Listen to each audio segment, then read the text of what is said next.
ప్రకటన గ్రంథము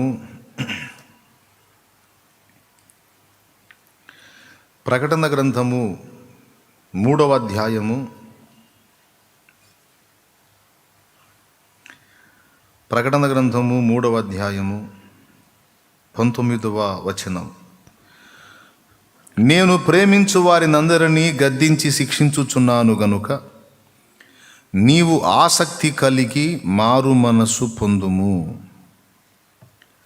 మళ్ళీ చదువుదాం. నేను ప్రేమించు వారినందరినీ గద్దించి శిక్షించుచున్నాను గనుక నీవు ఆసక్తి కలిగి మారు మనస్సు పొందుము. చిన్న మాట ప్రార్థన చేసుకుందాం. ప్రేమ కలిగిన మా మహాపరిశుద్ధ తండ్రి, ఘనుడవగు దేవా, నీకు స్తోత్రము. నీ దయాపూర్వక సంకల్పాన్ని బట్టి మమ్మల్ని అందరినీ ఈవేళ ఇలా సమకూర్చావు. ప్రత్యక్షంగాను పరోక్షంగాను అనేక మంది బిడ్డలను అందుబాటులోకి తీసుకొచ్చావు. తర్వాత అనేక మందికి ఇది అందుబాటులోకి తీసుకెళ్ళబోతూ ఉన్నావు కనుక మా తండ్రి, మరి ఏం మాట్లాడని ఉద్దేశించావో నాతో, మాతో, మా అందరితో మాట్లాడు. నీ సన్నిధి మా మధ్య ప్రత్యక్షపరచు. ఉపదేశాన్ని అడ్డగింప చూసే సైతాను, దురాత్మ, దయ్యపు అంధకార శక్తుల ప్రభావం నజరేయుడగు యేసు అధికారం కలిగిన నామంలో బంధిస్తున్నాం. దేవా, కరుణించు, కృప చూపు. నాతో, మాతో, మా అందరితో మాట్లాడు. మా మనోనేత్రాలు వెలిగించు, సహాయము చేయి. నీ దాసుడు బలహీనుడు, అపాత్రుడు, అయోగ్యుడు నీ కృపతో జ్ఞాపకం చేసుకుని మమ్మల్ని అందరినీ కూడా దర్శించుమని, మాకు తెలియని పాఠములు నేర్పించు తండ్రి, కృప చూపమని యేసుక్రీస్తు ఘననామములో ప్రార్థించి స్తుతించి వేడుచున్నాము తండ్రి. Amen, amen. మన ప్రార్థన విని జవాబిచ్చిన దేవునికి ముందే కృతజ్ఞతాస్తుతులు చెల్లించుదామా? స్తోత్రం, స్తోత్రం, స్తోత్రం, స్తోత్రం, స్తోత్రం, స్తోత్రం. ప్రభునందు ప్రియులారా, ప్రకటన గ్రంథము ప్రారంభంలో యేసుక్రీస్తు ప్రభు ఆయన శిష్యులు 12 ఒకడైన యోహాను ఆయనకు తన దర్శనమును అనుగ్రహించి కొన్ని సంగతులు ఆయన తనను గూర్చి చెప్పి ఆ తరువాత 7 సంఘములకు లేఖలను రాయించాడు. ఆ లేఖల తరువాత మరికొన్ని సంగతులు, భవిష్యత్ సంభవాలు యోహానుకు బయలుపరిచాడు. ఇవన్నీ గ్రంథస్థం చేయమని స్పష్టపరిచాడు. అలా ఇచ్చినటువంటి గ్రంథమే బైబిల్ గ్రంథములోని చిట్ట చివరి పుస్తకమైన ప్రకటన గ్రంథం. ఈ ప్రకటన గ్రంథంలో 7 సంఘాల లేఖలు 7 ప్రత్యేక కాలాలకు చెందినవి అని, లేకపోతే విశ్వాసి యొక్క ఆత్మీయ జీవితంలో 7 దశలు అని, లేకపోతే ప్రస్తుతం సార్వత్రిక సంఘములో ఉన్న 7 విధములైన పరిచర్య విధానాలు, లేకపోతే ప్రస్తుతం సార్వత్రిక సంఘము అంటే ప్రపంచమంతటా ఉన్న సంఘము, అన్ని సంఘములన్నీ కలిపి సార్వత్రిక సంఘం అంటారు. ఈ సంఘములన్నిటిలో కొన్ని సంఘాల్లోనేమో ఎఫెస్ అనుభవం, కొన్ని సంఘాల్లోనేమో స్మరణ అనుభవం, కొన్ని సంఘాల్లోనేమో పెర్గము యొక్క అనుభవం, కొన్ని సంఘాల్లోనేమో తుయతైర అనుభవం, కొన్ని సంఘాల్లోనేమో సార్దిస్ అనుభవం, కొన్ని సంఘాల్లోనేమో ఫిలదెల్ఫియా అనుభవం, కొన్ని సంఘాల్లోనేమో లవోదికయ అనుభవం. ఇట్లాగా ఒక్కొక్క సంఘం ఒక్కొక్క టైపులో, ఒక్కొక్క అనుభవంలో కొనసాగుతూ ఉంది అని ఇట్లా వ్యాఖ్యాతలు 3 విధాలుగా దీని గురించి మాట్లాడతారు. ఫస్ట్ చెప్పాను 7 సంఘయుగములు, లేకపోతే 7 సంఘము యొక్క దశలు ఎన్ని రకాలుగా మార్పు చెందుతూ వచ్చింది అంటే, ప్రారంభంలో ఆర్సిఎం రోమన్ కథోలికులు వచ్చి రన్నింగ్లోకి తెచ్చినప్పుడు ఎలా ఉంది, దానికంటే ముందు అపోస్తలుల కార్యాలు అపోస్తలుల కాలంలో ఎలా ఉంది, ఫస్ట్ అపోస్తలుల కార్యాల్లో ఎలా జరిగింది, తర్వాత రోమన్ కథోలిక్ వచ్చినాక ఎలా జరిగింది, తర్వాత మార్టిన్ లూథరన్ లైన్లోకి వచ్చినాక ఎలా జరిగింది, తర్వాత జాన్ వెస్లీ లైన్లోకి వచ్చినాక ఎలా జరిగింది, అలా సంఘము ఎన్ని రకాలుగా పరిణామం చెందుతూ వచ్చింది, ప్రస్తుతం ఏ దశలో ఉంది అనే సంఘం యొక్క దశలను చూపించేటువంటి లేఖలుగా పరిగణించి కొంతమంది వ్యాఖ్యాతలు మాట్లాడారు. అలాగే సంఘములోని 7 విధములైనటువంటి భక్తులు లేక విశ్వాసులకు గుర్తుగా దీనిని చూపించారు. అర్థమైందా? అలాగే సార్వత్రిక సంఘం అంతటా అన్ని సంఘాలలో 7 విధములైనటువంటి సంఘాలు, ఒక్కొక్క సంఘంలో ఒక్కొక్క అనుభవం. ఫస్ట్ మాట ఏం చెప్పాను? 7 సంఘ యుగాలు లేక సంఘ దశలు. దశలు అని రాసుకో, యుగాలు కంటే కూడా. ప్రారంభం నుండి ఇప్పటిదాకా భవిష్యత్తులో సంఘం ఉండబోతున్న స్థితితో కలిపి మొత్తం 7 పరిపూర్ణతకు గుర్తు. బైబిల్ గ్రంథంలో 7 సంపూర్ణత గుర్తు అన్నమాట. 1000 ఆశీర్వాదపు గుర్తు. అలాగా 3 ఒక దానికి గుర్తు, ఏమండి 10 ఒక దానికి గుర్తు. అట్లా సంఖ్యలు కొన్నిటికి కోడ్గా గుర్తులు పెట్టాడు దేవుడు. అట్లాగే 7 సంపూర్ణతకు గుర్తు. కాబట్టి 7 సంఘాలకు లేఖలు అంటే టోటల్ సార్వత్రిక సంఘం అంతటికి వర్తిస్తాయి. చాలా క్లియర్గా చెప్పాను. మళ్ళీ ఇక్కడే తిరిగేస్తూ ఉంటే ముందుకు వెళ్ళలేం. కాబట్టి మొదటి మాట 7 సంఘ యుగాలకు లేక సంఘ దశలకు గుర్తు. రెండవది సంఘములో ఉన్న 7 విధములైన విశ్వాసుల యొక్క ఆత్మీయ జీవితాలకు గుర్తు. 2.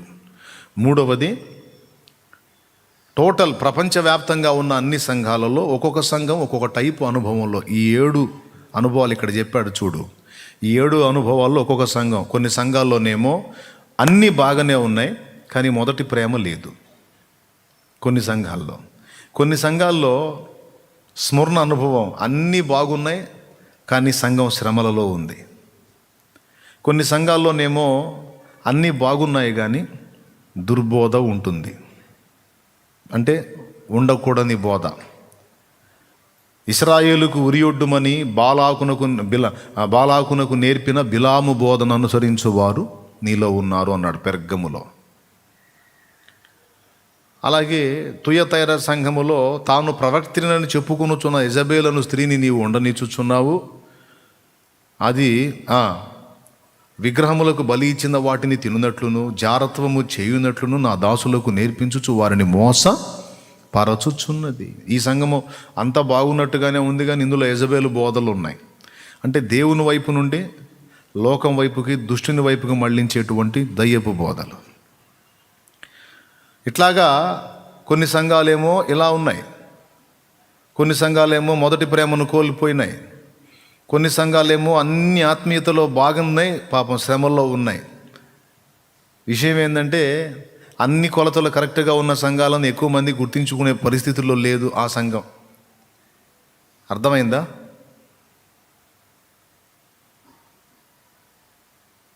అట్లాగా టోటల్ సార్వత్రిక సంఘం అంతటిలో ప్రపంచవ్యాప్తంగా ఉన్న సంఘాలన్నిటిలో కొన్ని సంఘాలు ఎలా ఉన్నాయి, కొన్ని సంఘాలు ఎలా ఉన్నాయని టోటల్ దాని యొక్క రూపాన్ని 7 లేఖల్లో చూపిస్తాడనమాట. ఇంతవరకు అర్థమైందా? మళ్ళీ మొదలుపెట్టేదా? రైట్, క్లియర్గా చెప్పాలని నా ఆశ. స్పష్టంగా స్తోత్రం చెప్పండి, గట్టిగా చెప్పండి. సరే, ఇక ఈ మ్యాటర్ని కాస్త మనం పక్కన పెడదాం, జాగ్రత్తగా వినాలి. కొన్ని ముఖ్యమైన విషయాలు చెప్పి ముగిస్తాను నేను. ఈ 7 లేఖలు 7 సంఘాలకు రాస్తూ 2 ప్రశంసించాడు, 5 గద్దించాడు. 2 ప్రశంసించాడు, 5 గద్దించాడు. 5 దిద్దుబాటు చేసుకోమన్నాడు, 5 మారు మనసు పొందమన్నాడు. 2 ప్రశంసించిన సంఘాలు, 1 స్ముర్న, 2వది ఫిలదెల్ఫియా. వరుస సంఖ్యలో చూసుకుంటే 2వది మరియు 6వది ఈ 2 ప్రశంస పొందినాయి. ఇక మిగిలిన 5 సంఘాలు, ఎఫెస్సు సంఘము, అలాగే పెర్గములో ఉన్న సంఘము, తుయతైర సంఘము, సార్దీస్ సంఘము, లవోదికయ సంఘం, ఈ 5 సంఘాలు తిట్లు తిన్నాయి, గద్దింపు పొందినాయి. అయితే ఆశ్చర్యకరమైన విషయం ఏంటంటే, ఈ 5 సంఘాలు గద్దింపును పొందినాయి, ఖండింపబడ్డాయి, మారు మనసు కొరకు పిలువబడ్డాయి, అంటే లోపసహితంగా ఉన్నాయి. అయినప్పటికీ ఈ సంఘాలను సైతం దేవుడు చెయ్యి విడవకుండా ఆయన చేత పట్టుకునే ఉన్నాడు అని దేవుని వాక్యం మనకు సాక్ష్యం ఇస్తుంది. దేవునికి స్తోత్రం కలుగును గాక.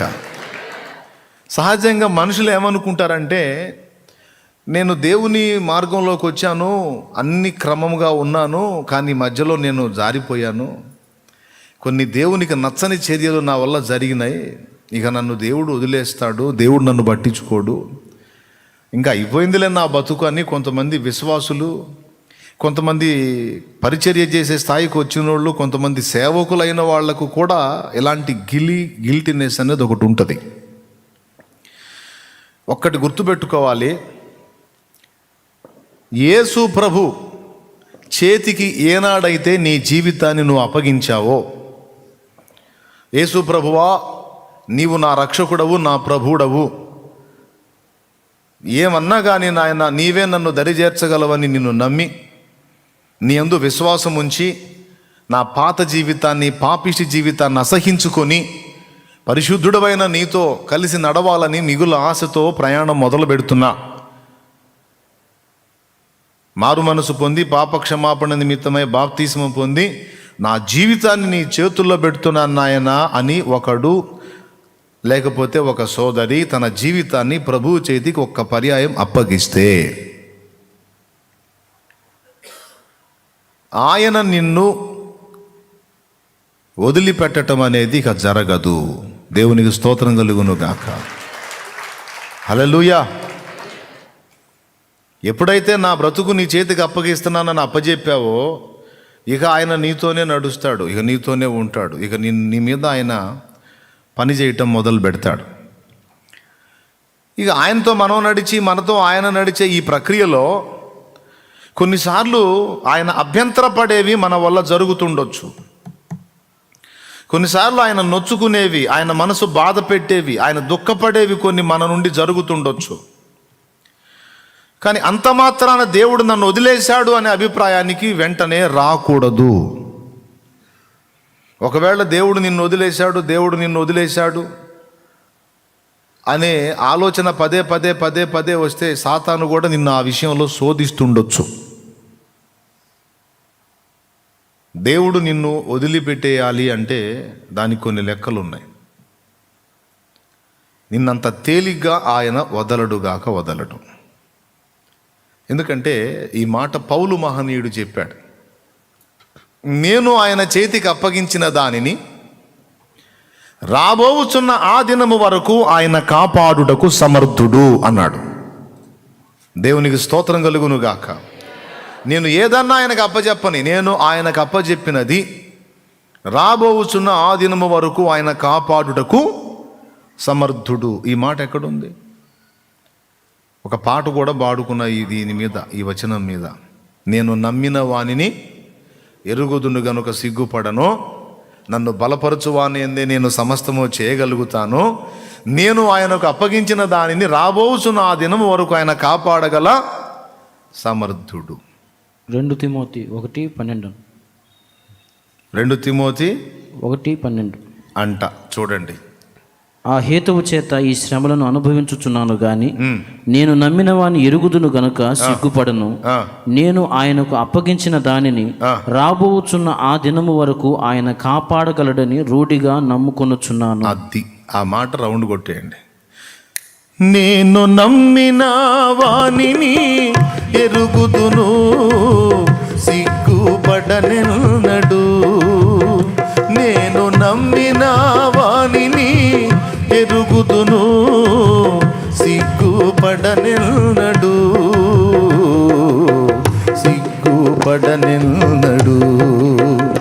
నన్ను బలపరచువాని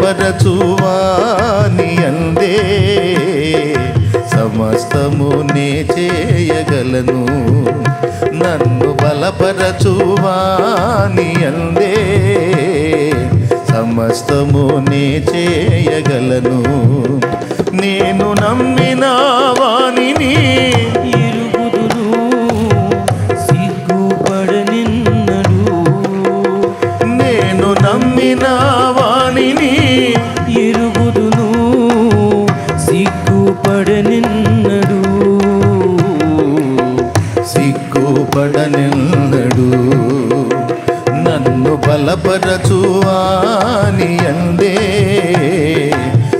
సమస్తము నే చేయగలను. దేవునికి మహిమ. ఏదో ఒకసారి గట్టిగా చెప్తారా? అదేందన్నా అట్లా అన్నావు, దేవుడు వదిలిపెట్టి పోడు, దేవుడు వదలడన్నావేంటి? మరి అట్లయితే సౌలును యెహోవా ఆత్మ వదిలి వెళ్ళిపోయాడు కదా, సంసోనును యెహోవా ఆత్మ వదిలి వెళ్ళిపోయాడు కదా, దేవుడు వదిలేశాడు కదా, మరి వదలడు అనే మాట వాడుతున్నావేంటి నువ్వు అని మీరు అడుగుతారు అని నాకు తెలుసు. ఒకవేళ డైరెక్ట్గా అడగకపోయినా మనసులో మీకు ఆ ప్రశ్న అయినా వచ్చిద్దని నాకు తెలుసు అని మీకు తెలియదు. దేవునికి స్తోత్రం. హల్లెలూయా. వచ్చింది నిజమే. యెహోవా ఆత్మ సౌలును విడిచిపోగా యెహోవా యొద్ద నుండి దురాత్మ ఒకటి వచ్చి సౌలును వెరపింపసాగాను. శాంసన్ విషయంలో అతడు లేచి విడజిమ్ముదును అనుకున్నాడు. యెహోవా ఆత్మ అతనిని విడిచిపోయిన సంగతి అతనికి తెలియకపోయాను, వదిలి వెళ్ళిపోయాడు. నిజమే. ఒక మాట, నిజంగానే దేవుడు వదిలేశాడా? సౌలు నిజంగానే వదిలేశాడా? లేఖనం చెబుతుంది, ఆయన పిలుపును గూర్చియు ఏర్పాటును గూర్చియు పశ్చాత్తాపపడడు. దేవునికి మహిమ.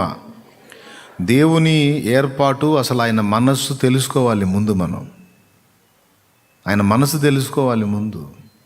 ఏదో మన ఈ పనికి మాలిన మానవ మెదడు ఆలోచనలతో ప్రయాణం చేయకూడదు. మన ఆలోచన విధానం వేరు, దేవుని ఆలోచన విధానం వేరు. చాలామంది బోల్తా పడతారు రేపు. దేవుడే చెప్పాడు, మీ తలంపులు నా తలంపుల వంటివి కాదు, నా తలంపులు మీ తలంపుల వంటివి కావు, నా త్రోవలు మీ త్రోవల వంటివి కావు.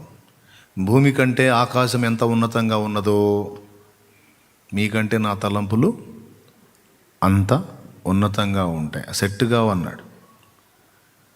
అందినట్టే ఉంటాడు, ఆలోచనకు అర్థమైనట్టే ఉంటాడు, కానీ అర్థం కాడు.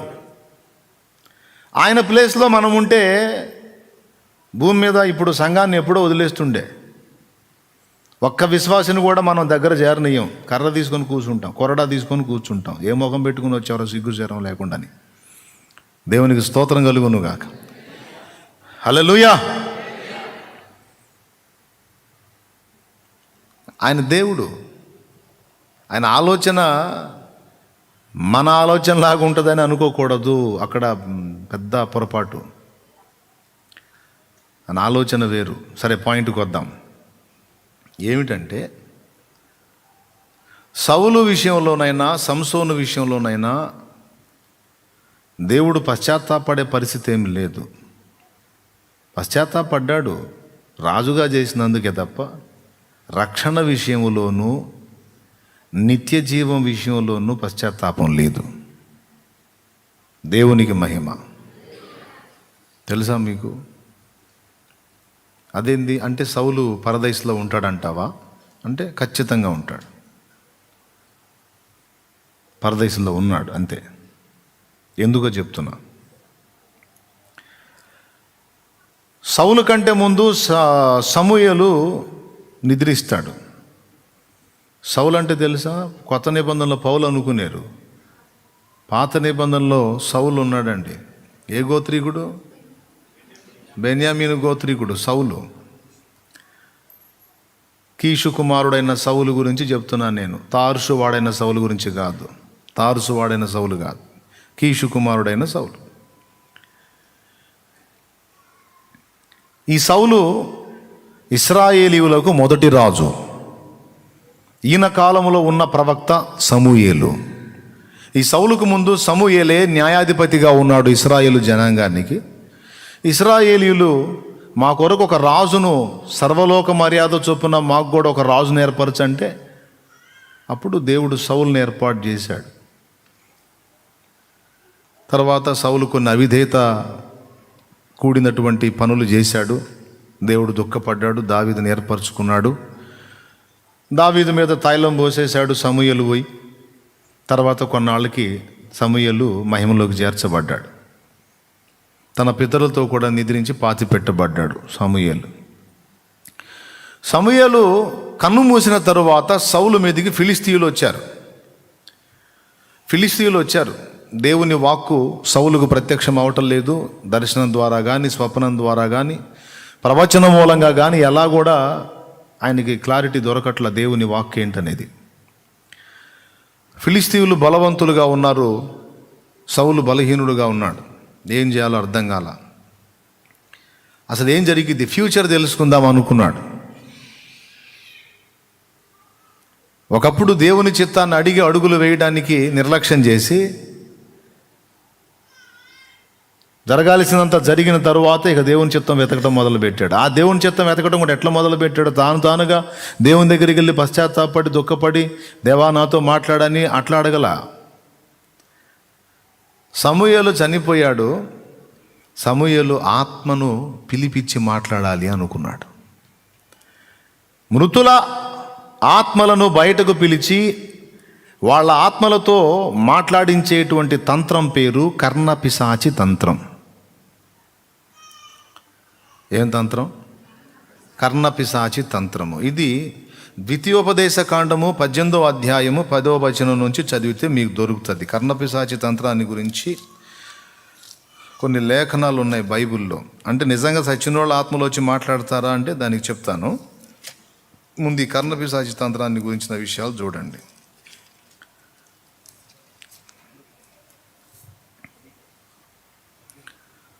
18:10 త్వరగా చదువు ఎవరన్నా ఉంటే.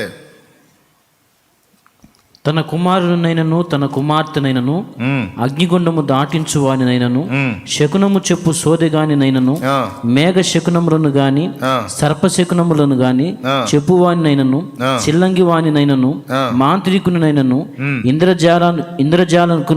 ఇంద్రజాలికునినైనను కర్ణపిశాచి నడుగువానినైనను. అక్కడ ఉంది చూడండి, కర్ణపిశాచి నడుగువాని. అక్కడ అండర్లైన్ చేయండి, కర్ణపిశాచి తంత్రము. తర్వాత దయ్యముల యొద్ద విచారణ. యెషయా గ్రంథము 19వ అధ్యాయము 3వ వచనం 4వ లైన్ చూడు. కావున వారు విగ్రహముల యొద్దకును గొణుగు వారి యొద్దకును కర్ణపిశాచి గలవారి యొద్దకును సోదెగాండ్ర యొద్దకును విచారింప వెళ్ళుదురు. 2. అలాగే యెషయా గ్రంథము 8వ అధ్యాయము 19వ వచనం చూడు. వారు మిమ్మును చూచి కర్ణపిశాచి గలవారి యొద్దకును కిచకిచలాడి గొణుగు మంత్రజ్ఞుల యొద్దకును వెళ్ళి విచారించుడని చెప్పున్నప్పుడు జనులు తమ దేవుని యొద్దనే విచారింపవద్దా? సజీవుల పక్షముగా చచ్చిన వారి యొద్దకు వెళ్ళదగునా? సజీవుల పక్షముగా చచ్చిన వారి యొద్దకు వెళ్ళదగునా? ఇప్పుడు దీన్ని బట్టి మీరు ఆలోచన చేయాలి. కర్ణపిశాచి తంత్రము అంటే చచ్చిన వారి యొక్క ఆత్మలను వెలికి తీసి వారి ఆత్మలను బయటకు పిలిచి వారి యొద్ద భూమి మీద బ్రతికున్న వారి జీవితంలో ఏం జరుగుతాయో తెలుసుకోవటానికి విచారించుట. ఆ ప్రక్రియనే కర్ణపిశాచి తంత్రము అంట. కర్ణం అంటే చెవి, పిశాచి అంటే దయ్యము, చెవి దయ్యం అన్నమాట. ఆ దయ్యానికి ఆ శక్తి ఉంది. ఆ దయ్యము చచ్చిపోయిన మృతుల ఆత్మలను బయటికి పిలుస్తుంది. పిలిచిన దాన్ని బట్టి ఆ మాటలు మనం వాళ్ళ దగ్గర నుంచి కొంత ఇన్ఫర్మేషన్ మనం పొందొచ్చు అనే విద్యను అప్పట్లో లైన్లో ఉంచారన్నమాట. ఇప్పుడు కూడా సోది చెప్పించుకుంటారు కదా. వాళ్ళు ఎవరన్నా కుటుంబ సభ్యులు ఒకటి పోతే ఈ చెయ్యి ఇస్తారు, సోది చెప్పే వాళ్ళని పిలిచి చెయ్యి ఇచ్చి, అయ్యా సోది చెప్పంటే వాళ్ళు కాసేపు అది ఇదని వేడుకొని ఒక జీవి పోయింది మీ ఇంటి నుంచి అంటే వీళ్ళ పక్కన వాళ్ళు అడుగుతారు, ఏ జీవో అడుగు అని. ఆడజీవా మగజీవా అంటారు. అంటే రాజు అయితే గడ్డము, రంబ అయితే కమ్మ అంటాడు. నాకు తెలియదు, వాళ్ళే చెప్పారు అని. ఏమో చేతుంది ఆయన పట్టుకుంటాడు. అక్కడ చిన్న బ్యాలెన్స్ ఉంది, ట్రిక్. చచ్చిపోయిన మనిషి ఎవరో వాళ్ళే చూపిస్తారంట. రాజు అయితే గడ్డము, రంభ అయితే కమ్మ అంటే ఇక్కడ నుంచి ఆ చేతిని అలా తీసుకొని పోతా ఉన్నప్పుడు ఆటోమేటిక్గా వాళ్ళ ఇంట్లో మగ మనిషి పోయాడు అనుకో, ఆమె గడ్డం కాడికి తీసుకెళ్తే చేయని. ఆడ మనిషి పోయిందనుకో ఆమె చెవి దగ్గరికి పోయింది. ఎటు కూడా అదే ఆడ చూపించేదని. ఈ సైకలాజికల్ ట్రిక్ ఇది. ఓకే, ఇక ఆమె తీసుకెళ్ళేది కదా, అక్కడ పెట్టింది కదా.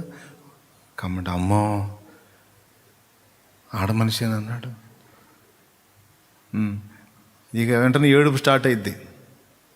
చెప్పేశాడు, ఆడ మనిషి అని చెప్పేశాడు, ఇంట్లో అమ్మాయి సంగతి చెప్పేశాడు, లేకపోతే అమ్మ సంగతి చెప్పేశాడని ఇక ఇక్కడ కళ్ళలో నీళ్లు స్టార్ట్ అవుతాయి. ఇక మొదలు పెడతాడు, ఇక నా జీవి ఇక్కడే తిరుగుతుంది, మీ చుట్టే తిరుగుతుంది, మీ ఇంటి చుట్టే తిరుగుతుంది, అటు తిరుగుతుంది, ఇటు తిరుగుతుంది అంటే ఎక్కడ తిరుగుతారా అమ్మ, ఎక్కడ తిరుగుతారా, ఇక గందరగోళం అయిపోతుంటారు అన్నమాట.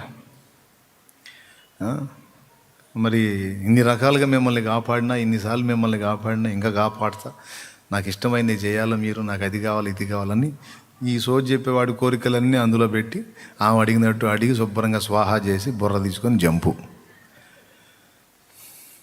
ఇప్పటి తంతు అది. ఇప్పటి విద్యల్లో చాలా వరకు డూప్లికేట్ విద్యలు ఉన్నాయి. అప్పటి రోజుల్లో కొంత ఇప్పుడు కూడా మాంత్రికులు ఉన్నారు, కానీ కొంచెం మరుగున ఉన్నారు. మంత్ర విద్యలు ఉన్నాయి, మాంత్రిక విద్యలు ఉన్నాయి, దయ్యపు విద్యలు ఉన్నాయి. ఎందుకంటే బైబిల్లో ఉంది క్లియర్గా.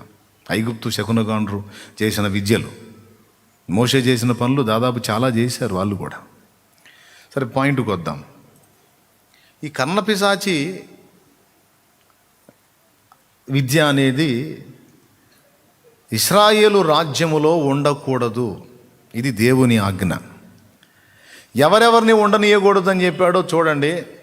ద్వితీయోపదేశకాండం 18వ అధ్యాయం 10వ వచనంలో, తన కుమారునైనను కుమార్తెనైనను అగ్నిగుండము దాటించు వారిని, అంటే నరబలులు ఇచ్చేటువంటి వారిని, శకునము చెప్పు సోదగానిని, మేఘ శకునములను కానీ సర్పశకునములను కానీ చెప్పువానిని, చిల్లంగి వానినైనను మాంత్రికునినైనను ఇంద్రజాలీకునినైనను కర్ణపిశాచిని అడుగువానినైనను దయ్యముల యొద్ద విచారణ చేయువానినైనను మీ మధ్య ఉండనీయకూడదు. ఇశ్రాయేలీయులకు మొదటి రాజైన సౌలు దేవుని ఆజ్ఞను అనుసరించి ఇశ్రాయేలు దేశములో ఈ వ్యక్తులు లేకుండా తరిమి కొట్టేశాడు. కొంతమంది ఏమో పక్క రాజ్యాలకు పరారైపోయారు ఈ విద్యలు తెలిసిన వాళ్ళు, కొంతమంది ఏమో ఉన్నారు కానీ ఆ విద్యలు మానేసుకొని సామాన్యులాగా బతుకుతున్నారు. ఈ సమూయేలు ద్వారా ఫిలిస్తీన్ల మీద నేను గెలుస్తానా ఓడిపోతానా అనే విషయాన్ని తెలుసుకోవడానికి సమూయేలు ఆత్మను రప్పించడానికి కర్ణపిశాచి గల స్త్రీ ఎవరన్నా ఉందేమో విచారించండి అని తన దాసులకు సెలవిచ్చాడు. చూడండి, దైవ సేవకుడి దగ్గర విచారణ చేయటానికి దయ్యం దగ్గరకు పోతున్నాడు మనోడు. అప్పుడు ఏందోరు అనేటువంటి ప్రాంతంలో కర్ణపిశాచి గల స్త్రీ ఒక ఆమె ఉందని తెలిసింది సార్ అని వెంటనే ఎంక్వైరీ తెచ్చారు. మంచి కబుర్లు తేరు, కానీ ఇట్లాంటి దెయ్యపు మ్యాటర్లు మాత్రం భలే చూస్తారు. ఉచిత సలహాలు కొంతమంది, అక్కడ సోది చెప్పేవాళ్ళు ఉన్నారు, ఇక్కడ శృతి చెప్పేవాళ్ళు ఉన్నారు, అక్కడ అది చెప్పేవాళ్ళు, ఇక్కడ ఇది చెప్పేవాళ్ళు, ఈ బాగా అందిస్తారు. ఏందోర్లో కర్ణపిశాచి గల స్త్రీ ఉందనే మ్యాటరు తీసుకొచ్చారు. ఓహో, అట్లయితే నేను వెళ్తాను అక్కడికి, ఫిలిస్తీన్లు వచ్చి లైన్లో ఉన్నారు, యుద్ధానికి వెళ్ళాలా, ఉంటానో ఓడతానో అర్థం కావట్లేదు అన్నాడు. ఎందుకంటే ఆత్మ సౌలునే విడిచేశాడు. నువ్వేం చెప్పావు, శాలేమన్నా వదలడని చెప్పావు, ఆడ వదిలిపోయి వెళ్ళిపోయాడు. అయితే వినాలి, సౌలు ఆత్మ పరదైసులో ఉందా పాతాళంలో ఉందా అన్న పాయింట్గా ఆన్సర్ చెప్తున్నాను. కర్ణపిశాచి దగ్గరికి, ఆ స్త్రీ దగ్గరికి వెళ్ళడానికి సౌలు గెటప్ మార్చుకున్నాడు. ఒరిజినల్ రాజు గెటప్ అయితే ఆమె అదురుపోయి ఆ విద్య ప్రదర్శించదని వేరే గెటప్ వేసుకొని పోయాడు. ముందు మనకు మ్యాటర్ కావాలని అక్కడికి వెళ్తే ఆమె అడ్రస్కి వెళ్ళారు. ఎవరు బాబు మీరు, ఏంటంటే ఇట్లాగా ఒక విషయం కోసం వచ్చాంలే, ఒక మనిషిని గురించి విచారించాలి, కర్ణపిశాచి విద్యను ప్రదర్శించాలంటే మీరేం మైండ్ ఉందా లేదా, మన రాజైన సౌలు ఏం ఆజ్ఞాపించాడు, సౌలుతోనే మాట్లాడుతుంది. ఈ విద్య ప్రదర్శించకూడదని చెప్పలేదా, ప్రదర్శించే వాళ్ళని చంపేస్తానని వార్నింగ్ ఇవ్వలేదా, నేను చేయను. అప్పుడు ఆయన అన్నాడు, నీ ప్రాణానికి వచ్చిన ఇబ్బంది ఏం లేదు, నాది పూచి, చాలా ముఖ్యమైన విషయం, నీకు ఎంత ధనం కావాలని ఏర్పాటు చేస్తాను, ముందు అడగాల అన్నాడు. అప్పుడు ఆమె, మరి ఎవరికి తెలియకుండా రహస్యంగా ఉండాలంటే ఉంటాం, అందుకే కదా మేము ఈవేళ వచ్చాము, రహస్యంగా వచ్చాము. గెటప్ పర్సనాలిటీ చూస్తే ఆమెకు డౌటే. కరెక్ట్గా 7 అడుగులు ఉన్నాడు. ఇశ్రాయేలు మొత్తంలో పొడుగైనోడు ఆ ఒకడే, 7 అడుగులు. ఆమెకి మీమాంస, సౌలా కాదా, సౌలే. సరే, సౌలు అయితే ఎందుకు అడగటానికి వచ్చాడు? తానే పని కట్టుకొని రావటం ఏంటి? బహుశా ఏదో ఘట్టమైన ఇబ్బంది ఎదురై ఉండొచ్చు. ఏది ఏమైనా సావో బతుకో నీ ప్రాణానికి నాది బాధ్యత అని మాటిచ్చాడు గనక, రాజు మాటిస్తే తప్పడు గనక నాకు వచ్చిన డోకా ఏం లేదని ఒక అండర్స్టాండింగ్కి వచ్చి పూనుకుంది. కర్ణపిశాచి తంత్రము వాస్తవంగా మృతుల ఆత్మలను బయటికి తీసి వాళ్ళతో మాట్లాడించేంత శక్తిగల విద్య ఏమీ కాదు. మృతుల ఆత్మలు, వినండి బాగా, మృతుల ఆత్మలు దేవుని అధీనంలో ఉంటాయి. మృతుల ఆత్మలు దేవుని ఆధీనంలో ఉంటాయి. సాతానాధీనంలోకి రావై. వస్తే వాడు ఏమైనా చేపిస్తాడు. దేవుని ఆధీనంలోకి వెళ్ళిపోతాయి. మీరు ప్రకటన గ్రంథంలో యేసయ్య మాటను కూడా మీరు గమనించవచ్చు. మరణము యొక్కయు పాతాళ లోకము యొక్కయు తాళపు చెవులు నా స్వాధీనంలో ఉన్నవి అనే మాట అన్నాడు ఆయన. దేవునికి స్తోత్రం. మరణము, పాతాళ లోకము, దాని తాళపు చెవులు నా దగ్గర ఉన్నాయి. అంటే అధికారము నాది.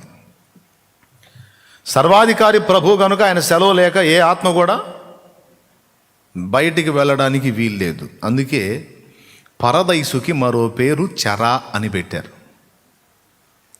ఆయన ఆరోహణమైనప్పుడు చెరను చెరగా కొనిపోయి మనుషులకు ఈవులను అనుగ్రహించను అనే మాట ఎఫెసీలోకి రాసిన పత్రికలో ఉన్నది. ఇప్పుడు మన కుటుంబ సభ్యులు ఉన్నారు కొంతమంది, ప్రభునందు నిద్రించిన వాళ్ళు ఉండొచ్చు. వాళ్ళు ఎక్కడున్నారని డౌటు, అసలు ఉన్నారా లేరా అని. లేకుండా ఏం లేరు, ఉన్నారు. కాకపోతే వాళ్ళు ఉన్న ప్రదేశంలో నుంచి మన దగ్గరకు రావడానికి అవకాశం లేని ప్రదేశంలో ఉన్నారు. ఉంటే వాళ్ళకి మనం గుర్తుంటామా? మన పరిస్థితులు గుర్తుంటాయంటే నిరభ్యంతరంగా గుర్తుంటాయి. ఎలా గుర్తుంటాయి అంటారేమో. అబ్రహాము 2 సంగతులను గురించి యేసయ్య సాక్ష్యం ఇచ్చాడు. మీ పితరుడైన అబ్రహాము నా దినములను చూతునని మిగుల సంతోషించున్నవి చూచి మిగుల ఆనందించెను అన్నాడు. అంటే భూమి మీద యేసయ్య కార్యాలను అబ్రహాము తెలుసుకున్నాడు. ఒకటి. రెండవది, ధనవంతుడు లాజరు స్టోరీ యేసయ్య చెప్పినప్పుడు అబ్రహాము ధనవంతుడితో ఏమన్నాడు? కుమారుడా, ఓ కుమారుడా, నిద్రపోవచ్చున్నావా, మెలుకొని ఉన్నావా కుమారుడా అని. నేను మిమ్మల్ని పిలవక మునిపే అందరూ చురుగ్గా ఉండుండి. దేవునికి స్తోత్రం. అమ్మా కుమారి, అందరూ లైన్లోనే ఉన్నారుగా, జాగ్రత్తగా వినండి. ఏమన్నాడు? కుమారుడా, నీవు భూమి మీద నీకు ఇష్టము వచ్చినట్టు సుఖమును అనుభవించితివి. ఈ లాజరు అక్కడ బహు కష్టపడ్డాడు. నాయనా, నువ్వు ఏం బతికావో నీకు తెలియదా? అతని జీవితం తెలియదా? 2 మీ బ్రతుకులు ఇద్దరిది నాకు తెలుసు అన్నాడు. తండ్రివైన అబ్రహాం అంటే ఎవడరాను అనలా, ప్రత్యుత్తరం ఇచ్చాడు. దేవునికి స్తోత్రం కలుగునుగాక. హల్లెలూయా. కాబట్టి ఏమర్థమైంది? మృతులకు కూడా ముఖ్యంగా భక్తులకు, ప్రవక్తలకు ఒక స్థాయి, సామాన్యులకు ఒక స్థాయి. ప్రవక్తలకు భవిష్యత్తు కూడా, మృతులైనప్పటికీ కూడా భవిష్యత్తు తెలుసు. ఇది లేఖనం చెప్పిన సత్యం. మిగిలిన వాళ్ళ సంగతి మనకి లేఖనంలో రాయబడలేదు, కానీ ప్రవక్తల గురించి స్పెషల్గా రాయబడింది. ఉదాహరణకి మోషే, ఏలియాలు ఇద్దరు భవిష్యత్తులో ప్రభువు నెరవేర్చబోయే శిలువ యజ్ఞాన్ని గూర్చి, నిర్గమమును గూర్చినటువంటి సంగతిని రూపాంతరం కొండ మీద ఇద్దరు వచ్చి మాట్లాడినట్టు మీకు గుర్తులేదా? మోషే మృతుడా సజీవుడా? పెద్దగా చెప్పండి. సజీవుడా. మృతి చెందాడు కదా. యెహోవా సెలవు చొప్పున, యెహోవా మాట చొప్పున ఆయన ఏ కొండ మీదకి పోయి? పిస్గా కొండ మీదకి పోయా?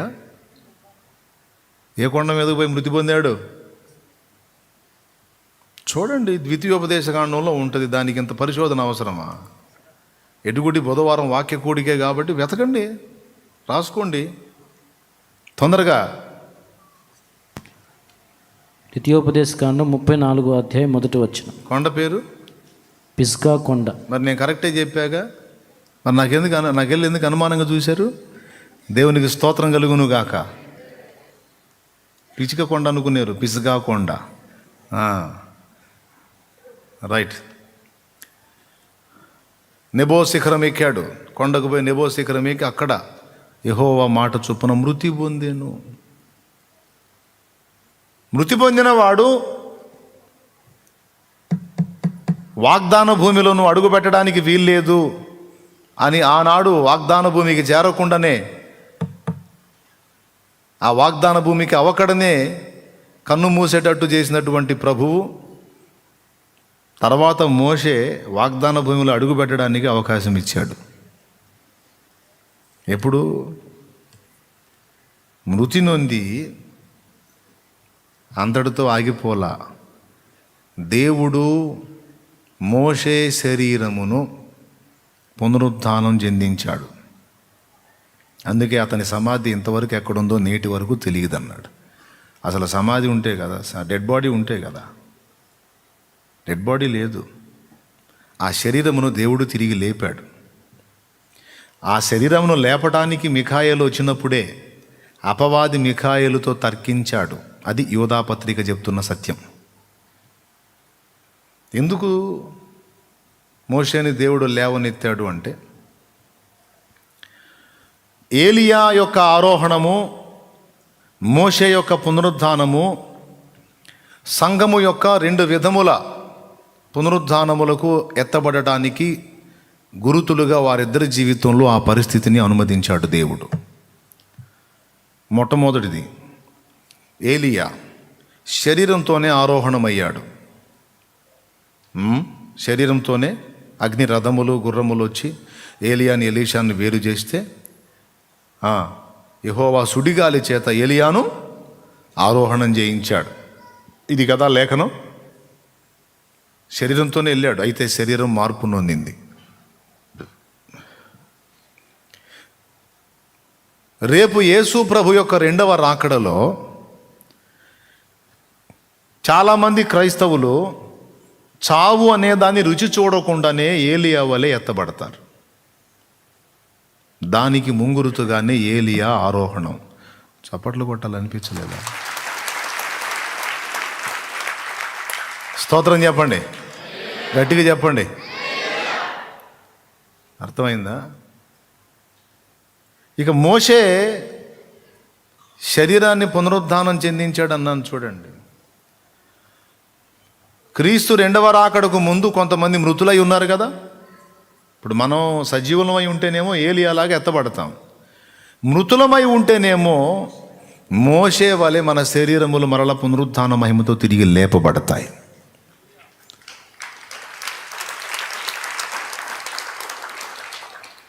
ఇద్దరు ఇప్పుడు డైరెక్ట్గా వెళ్ళినటువంటి ఏలియా, అలాగే మహిమదేహముతో తిరిగి లేపబడిన మోషే, ఇద్దరు మహిమదేహములు కలిగి ఉన్నందుననే వాళ్ళిద్దరూ కలిసి యేసు ప్రభు దగ్గరికి వచ్చారు, రూపాంతర కొండ దగ్గరికి. వాళ్ళు ఎందుకు వచ్చారు అన్నదానికి మళ్ళీ వివరణ చెప్పి గతం చానాళ్ళ క్రితం చెప్పాను. అర్థమైందా? వాళ్ళిద్దరు ఎందుకు వచ్చారు? దేవుడు వారిని చూపించి తర్వాత వారిని మరుగు చేసి, ఈయన నా ప్రియ కుమారుడు, ఈయన మాట వినండి అని ఎందుకు అన్నాడు? వాళ్ళిద్దరిని ఎందుకు మరుగు చేశాడు, ఎందుకు చూపించాడు, ఎందుకు మరుగు చేశాడు అనే విషయాన్ని కూడా, అసలు వాళ్ళు దేనికి సాదృశ్యంగా ఉన్నారు అనే సంగతిని చాలా క్రితం దేవుని చిత్తమైతే మరోసారి చెప్తా. ఇప్పుడు మన టాపిక్ ఎటు నుంచి ఎటో పోతుంది.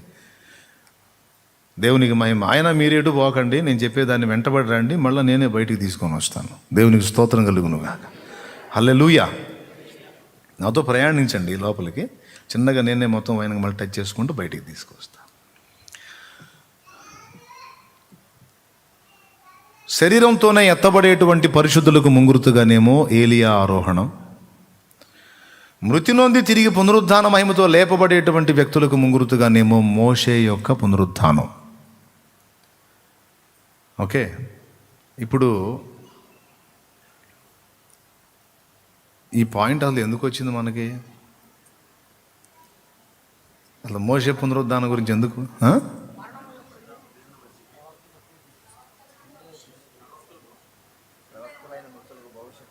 ప్రవక్తలకు మృతి చెందినప్పటికీ కూడా భవిష్యత్తు తెలుసు అన్న పాయింట్ కాడ వచ్చాము ఇక్కడ.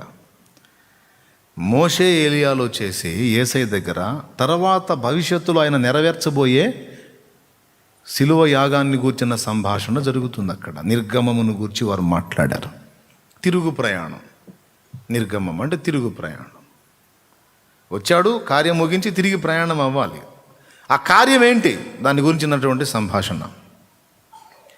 అంటే మోషేకి ఏలియాకి భవిష్యత్తు, యేసు ఏం చేయబోతున్నాడో తెలుసు.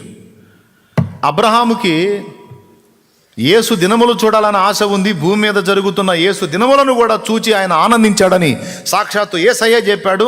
అదేదో సువార్తలో, అదేదో అధ్యాయంలో, అదేదో వచనంలో. అంటే మీరు వెతుక్కుంటారని చెప్తున్నానులే. యోహాను సువార్త 58వ అధ్యాయమా? ఎన్నో అధ్యాయం బాబా? యోహాను సువార్త 8వ అధ్యాయం 56వ వచనం. అదంటండి, ఒక చదువుతాడినండి. మీ తండ్రి అయిన అబ్రహాము నా దినము 8:56 చూడండి. మీ తండ్రి అయిన అబ్రహాము నా దినము చూతునని మిగులు ఆనందించెను, అది చూచి సంతోషించెను అనెను. అది అంటే యేసయ్య భూమి మీద జరిగించేటువంటి దినములను అక్కడుండి అబ్రహాం చూశాడు అనమాట.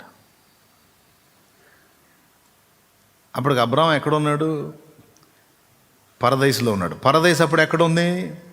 3వ ఆకాశంలో ఉందా, భూగర్భంలో ఉందా అంటే భూగర్భంలోనే ఉంది. మరి అబ్రహాంకి ఎట్లా తెలిసిందో ఈ భూమి మీద జరిగే తంతులన్నిటిని మీరు ఆలోచన చేయండి. ప్రవక్తలు దీర్ఘదర్శులు, సంభవింపబోయే సంగతులను ముందే వారు చూడగలరు. దేవుడు అవసరమైతే వారికి చూపించే సౌకర్యం ఉంది. దీర్ఘదర్శి అంటే మరుగైన సంగతులు, సంభవింపబోయే సంగతులు ముందే చెప్పగల వ్యక్తులు, ప్రవక్తలు. ఇది నిజం అనడానికి సమూయేలు కూడా ఒక సాక్ష్యం. అబ్రహాం ఏం చెప్పాడు? ధనవంతుడు ఏం బతికాడో చెప్పాడు. లాజరు ఏం బతికాడో చెప్పాడు. ఏ బ్రతుకి ఏ జడ్జిమెంట్ వచ్చిందో కూడా చెప్పాడు. నీ ఇష్టం వచ్చినట్టు ఊరేగావరా, మిడిమేళంగా ఊరేగావు, నీ సుఖం, నీ సంతోషం, నీ ఆనందమే చూసావు, కానీ దేవుని క్రమాన్ని అనుసరించలేదు. అందుకే నీకు ఆ గతి పట్టింది. అక్కడ కష్టపడ్డాడు రా ఈ నిజాయితీగా దేవుని కొరకు, అందుకే ఈ పరిస్థితికి వచ్చాడు అని చెప్పాడు. ఎవరైనా? అబ్రహాం. ప్రవక్తలకు ఆ సౌకర్యం ఉంది. ఇక మామూలు మన మృతులైనటువంటి మన వాళ్ళు ఉన్నారు కదా, వాళ్ళందరికీ మన సంగతులు తెలుసు. భూమి మీద వాళ్ళు జీవించిన జీవితం తాలూకు విషయాలన్నీ జ్ఞాపకమే. పరదైసులో ఉన్న వాళ్ళకి జ్ఞాపకమే. పాతాళంలో యాతన పడుతున్న వాళ్ళకు కూడా మన సంగతులు జ్ఞాపకమే. కర్మగాలి మన కుటుంబీకుల్లో, మన రక్త సంబంధీకుల్లో, మన పూర్వుల్లో ఎవడన్నా పాతాళంలో అగ్నికి పోయాడు అనుకో, వాడికి కూడా జ్ఞాపకమే. భూమి మీద వాడు జీవించిన కాలంలో వాడు చేసిన పనులు, వాడి బంధువులు, వాడి సంబంధులు, వాళ్ళ బతుకులు మొత్తం కురుతాయి. ఇది కూడా ధనవంతుడే చెప్తున్నాడు మనకి. వాడు అగ్నిలోకి యాతన పడటానికి వెళ్ళాడు, అగ్నిలో యాతన పడుతున్నాడు. తండ్రివైన అబ్రహామా, నీ దగ్గర ఉన్న లాజర్ను పంపు, తన చిటికిన వేలు కొనతో ఒక చుక్క నీళ్ళు నా గొంతులు వేస్తాడు, నేను బతికిపోతానని అడిగితే, అక్కడి నుంచి ఇక్కడికి, ఇక్కడి నుంచి అక్కడ రాకపోకలు జరగవు రబ్బాయి, పెద్ద అగాధం ఉంది మీకు మాకు మధ్య, అది జరగదన్నాడు. అట్లయితే నేను వచ్చిన ఈ గతిలోకి నా సహోదరులు రాకుండానట్లు, భూమి మీద నాకు 5 సహోదరులు ఉన్నారు, వారికి ఈ గతి పట్టకుండానట్లు లాజర్ను పంపి వాళ్ళకి చెప్పించమన్నాడు. అంటే తన వాళ్ళని గురించిన జ్ఞాపకం ఉంటే చెప్పాడా, లేకపోయినా చెప్పాడా? అంటే మృతి నొందిన మన వారికి భూమి మీద జరిగిన సంగతులన్నీ విదితమే, జ్ఞాపకమే. దేవునికి మహిమ, హల్లెలూయా. తెలుసు అన్నీ. అందుకే అగ్నిగుండానికి పోయిన వాళ్ళు, పాతాళ అగ్నిలో యాతన పడుతున్న వాళ్ళేమో మా వాళ్ళు ఇక్కడికి రాకూడదు అని బాధపడుతుంటారు. ఇప్పుడు మారు మనసు పొందయ్యా, పాపక్షమాపణ నిమిత్తం బాప్తీసం పొందయ్యా అంటే మిడిమేళంగా ఊరేగి ఎంత చెప్పినా, ఎన్ని మార్లు బయటకు దామ్ దూమ్ డూస్ అని నడమంతరంగా ఊరేగి పుట్టుకొని పోతారు చూడండి. పొయ్యాక అర్థమైద్ది వాళ్ళకి, అగ్నిగుండంలో అర్థమైద్ది. పాతాళ అగ్నిలో యాతన పడుతూ అరే ఇదేమి లేదనుకొని ఇష్టారాజ్యంగా బ్రతికాను, అవిశ్వాసిగా ఉన్నాను, మూర్ఖుణ్ణయ్యాను, మంచి మనస్సాక్షి కలిగి బ్రతకలేకపోయాను, దేవుని సువార్త స్పష్టంగా వినబడిన ఎగతాళి చేశాను, అయ్యో నేను ఎంత మూర్ఖుణ్ణని చచ్చాడికి పోయినోడు మొత్తుకుంటుంటాడు బతికున్నోళ్ళ కోసం. ఒరే మీరు రాకండ్రా, మీరన్నా వినండ్రా, యేసు ప్రభు మాటలు మీరన్నా వినండ్రా, మీరన్నా మారు మనసు పొందండ్రా, మీరన్నా మీ బ్రతుకు మార్చుకోండ్రా, ఆయన రక్తంలో మీ పాపాలు గడిగేసుకోండ్రా, మీరన్నా మారు మనసు పొందండ్రా అని పాతాళ అగ్నిలో యాతన పడేవాళ్ళు ఖచ్చితంగా అనుకుంటారు. మారు మనసు పొందండర్రా అని ఖచ్చితంగా అనుకుంటారు. ఎందుకో చెప్తున్నా. ధనవంతుడు అదే అడిగాడు. వాళ్ళు మారు మనసు లేని బతుకుతున్నారు. లాజర్ను పంపించు, వాళ్ళు మారు మనసు పొందుతారు అంటే అక్కడ మోషేయు ప్రవక్తలు ఉన్నారు, వాళ్ళు చెప్పిన మాట వినాలి. ఇది ఎప్పుడు జరిగింది? ఇది మోషే కాలంలో జరిగింది. వాళ్ళ మాట విననివాడు వాళ్ళ మాట వినాలి అంతే అని అబ్రహాం అంటే, కాదు మా వాళ్ళు బతికినోడు చెబితే ఇనే టైపు కాదు, మా వాళ్ళు వినాలంటే సచ్చినోడు వచ్చి చెప్పాలా. ఒకడంతే, బతికినోళ్ళు ఎంత బ్రతిమలాడి చెప్పినా వినరాడు, వాడికి సచ్చినోడు లేచి చెప్తే కానీ వినడు అన్నమాట. సచ్చినోడు లేచి వచ్చి చెబితే వీడు వినేదేంది? ప్రపంచం మొత్తం వింటుంది, ఆ నెరిగిన వాళ్ళందరూ వింటారు.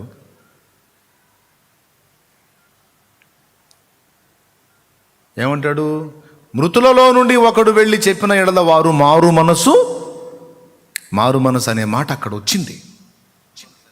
అందుకు చెప్తున్నా, పాతాళ అగ్నిలో యాతన పడేవాళ్ళేమో నా వాళ్ళు ఇక్కడికి రాకూడదు అని ఏడుస్తుంటారు. పరదైసు మహిమలోనికి వెళ్ళిన వాళ్ళేమో నా వారందరూ ఇక్కడికి చేరాలని ఎదురు చూస్తుంటారు. అయ్యో వెళ్ళిపోయావా అమ్మాయి, అమ్మ, అయ్యా, నాయన, కొడుక, కూతురా, అమ్మ, నాన్న అన్నీ బాధపడతాం కదా. మీరు గుర్తుపెట్టుకోండి, ఈ ఎడబాటు తాత్కాలికమే. ఒకరోజు రాబోతుంది, అప్పుడు నీ ఇంటి వస్తువులను నీవు లెక్క చూసుకొనగా ఏదియూ పొయ్యి ఉండదు అనే వాక్యం లేఖనంలో మనకుంది. అంటే నీవు కోల్పోయిన నీ వారిని దాదాపు మళ్ళీ ఖచ్చితంగా తిరిగి నువ్వు కలుసుకునే అవకాశం ఉంది. ఈసారి నువ్వు కలుసుకున్న తరువాత ఇక ఎప్పటికీ విడిపోకుండా శాశ్వతంగా వారితో కలిసి బ్రతికే అవకాశం నీకు నిత్యం ఉంటుంది. ఫీజు ఏమి లేదు కదండి, కొడితే కాస్త గట్టి కొట్టొచ్చుగా.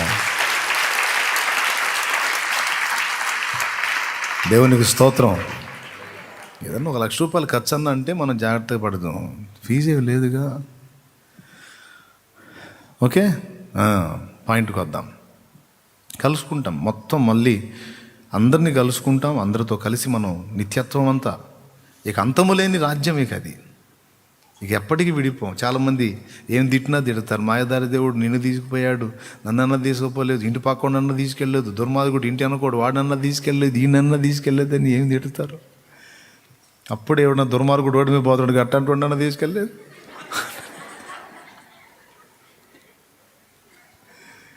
అండి అప్పుడే ఇంట్లో ఎవరన్నా హింసాత్మకులు హింస చేసేవాళ్ళు ఇంట్లోంచి బయటకు వస్తారు, ఈ మనిషి నన్ను తీసుకోవాలి అని ఏడుస్తూ ఉంటారు కదా. మాయదారి దేవుడు నిన్నెందుకు తీసిపోయాడు, నన్నెందుకు తీసిపోయాడు అని బాధపడతారు కదా. అప్పుడు వాళ్ళందరూ సిగ్గుపడతారు. అక్కడ ఏడిసావుగా, తెగ శనిగావుగా, గొణిగావుగా, నువ్వు మా నాన్న తీసుకున్నావు, మా అమ్మని తీసుకున్నావు, అక్కని తీసుకున్నావు, చెల్లిని తీసుకున్నావు, భర్తను తీసుకున్నావు, భార్యను తీసుకున్నావు, బిడ్డను తీసుకున్నావు అని మొత్తుకున్నావుగా. ఇదిగో ఇంకేడు దేని ప్రభా మొత్తం ఉండరేంది? మరి నేను అదే చెప్పింది, మొత్తం ఉంటారని చెప్పాక నేనేం అబద్ధాలు ఆడేవాడినా, మోసాలు చేసేవాడినా, ఏమైనా మాయ కథలు చెప్పేవాడినా? అరే సృష్టికర్త నేను, ఎక్కడికి పోరు, మొత్తం నా దగ్గర ఉంటారు. నేను మొత్తుకొని చూస్తుంటే నువ్వేం ఏడుపు మానవైతివి, నన్నేమో సణిగి గొణిగి చూడా అంటాడు. అప్పుడు తెల్లమొగం వేసుకొని అప్పుడు వాళ్ళకి వెళ్ళి చూసి, ప్రభుకి వెళ్ళి చూసి ఆనందం. అందరూ కనిపిస్తారు దేవుని చిత్తంలో. నరకానికి పోయినోడు తప్ప పాతాళ అగ్నికి పోయినోడు తప్ప.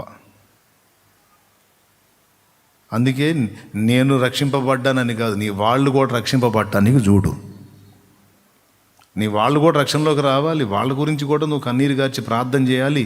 అవకాశం ఉంటే వాళ్ళని ఏ విధం చేతనైనా ప్రభు చెంతకు రప్పించడానికి పాటుపడాలి, ప్రయాసపడాలి. కొంతమంది కుమారులు వాళ్ళ తల్లిదండ్రుల గురించి నన్ను ఒక మాట అడిగారు. అన్నయ్య, నేను బాప్తీసం పొందాలి అనుకుంటున్నాను. మరి నేను బాప్తీసం పొందితే మరి మా అమ్మ మా నాన్న వృద్ధులైపోయారు, వాళ్ళ కన్ను మూస్తే వాళ్ళ సమాధి కార్యక్రమం మరి అన్యక్రమంలో చేయాల్సి వచ్చింది, మరి అవకాశం ఉంటుందా అన్నాడు. నేను అన్నాను, తమ్ముడా మంచి ప్రశ్న అడిగావు, కానీ మీ అమ్మ మీ నాన్నని నరకాయిని పంపించాలనుకుంటున్నావా అని అడిగాను. అదేందన్నా అన్నాడు. మరి నువ్వేమో మారు మనసు పొంది బాప్తీసం పొంది నువ్వు పరలోకంలో ఉంటావా? నీకు జన్మనిచ్చిన అమ్మ నాన్నేమో మారు మనసు లేకుండా, రక్షణ బాప్తీసం లేకుండా, పాపాలకు అడగబడకుండా పాతాళంలోకి పోవాలా, అగ్నిగుండంలోకి పోవాలా? అదేందన్నా, మరి అంతే కదా. నేను మాత్రం రక్షింపబడతాను, వాళ్ళు అన్యులుగానే చస్తారు, చచ్చిన వాళ్ళు అన్యులుగానే నేను తగలేయాలి కదా అని అడుగుతున్నావు. ఏమన్నా ఆలోచన ఉందా? వాళ్ళు కన్ను ముయ్యక ముందే వాళ్లకు సువార్త అందించు, ప్రేమతో చెప్పు, హెచ్చరించి చెప్పు, అర్థమయ్యేటట్టు చెప్పు, ప్రార్థించి చెప్పు. ఏ విధం చేతనైనా ఆ ఆత్మల్ని నశించిపోకుండా, నీకు జన్మనిచ్చారు, నీకు చిన్ననాటి నుంచి ఎత్తుకొని పెంచి నిన్ను సకల ఊడిగాలు చేశారు, వాళ్ళు నశించి నరకానికి పోతే ముందు దాని గురించి ఆలోచించకుండా వాళ్ళు చస్తే సమాజ కార్యక్రమం ఎట్ట చేయాలని పిచ్చి ఆలోచన ఏంటి? వాళ్ళ చావు గురించి చూస్తున్నావు కానీ వాళ్ళ నరకం సంగతి ఏంటి? వాళ్ళ నరకంలో పోకుండా ముందు కాపాడుకునే విధంగా జాగ్రత్త చేసుకోవాలి కన్నవారిని అని చెబితే మౌనంగా వెళ్ళాడు. చాలా ముఖ్యమైన మాట ఇది. సస్తే సమాధి కార్యక్రమం ఎట్ట చేయాలని కాదు, నా తల్లిదండ్రి నావలిని రక్షణ పొంది కన్ను మూయాలి. నన్ను కన్న నా తల్లిదండ్రి నిత్య జీవంలో ఉండాలి, మోక్షంలో ఉండాలి. నేను నరకానికి పోయినా పర్వాలా, నా కన్నవారు మాత్రం నా ప్రభు దగ్గర ఉండాలని భారం ఉండాలి. యేసయ్య ముందు మోకాళ్ళు నీ ఏడవాలి. అవసరమైతే నా పేరు నీ గ్రంథంలోంచి కొట్టే, ఆ ప్రజల్ని కాపాడని మోషే అన్నాడు. చూడండి, ఇశ్రాయేలుకు నా సహోదరులు రక్షణ పొందడం కోసం అవసరమైతే నేను క్రీస్తు నుండి వేరే శాపగ్రస్తుడిగా ఉండకూడదు నా పౌలు అన్నాడు. చూడండి, యేసయ్య నా తల్లిదండ్రిని రక్షించడం, నా వారిని రక్షించడం నీకంత ఇబ్బంది అయితే అవసరమైతే నన్ను నరకానికి పంపించైనా సరే వాళ్ళని రక్షించు ప్రభు అన్న భారం నీలో నుంచి పెళ్ళుబుకాలి. అప్పుడు దేవుడు సీరియస్గా తీసుకొని వాళ్ళని దర్శించడానికి అవకాశం ఉంది. ఏడవాలి, నీ కన్నీళ్ళు ఉండాలి, నీ ఆర్తధ్వని ఉండాలి దేవుని ముందు. నిజమైన మొర్ర వెళ్ళాలి దేవుని దగ్గరికి. నీ మొర్ర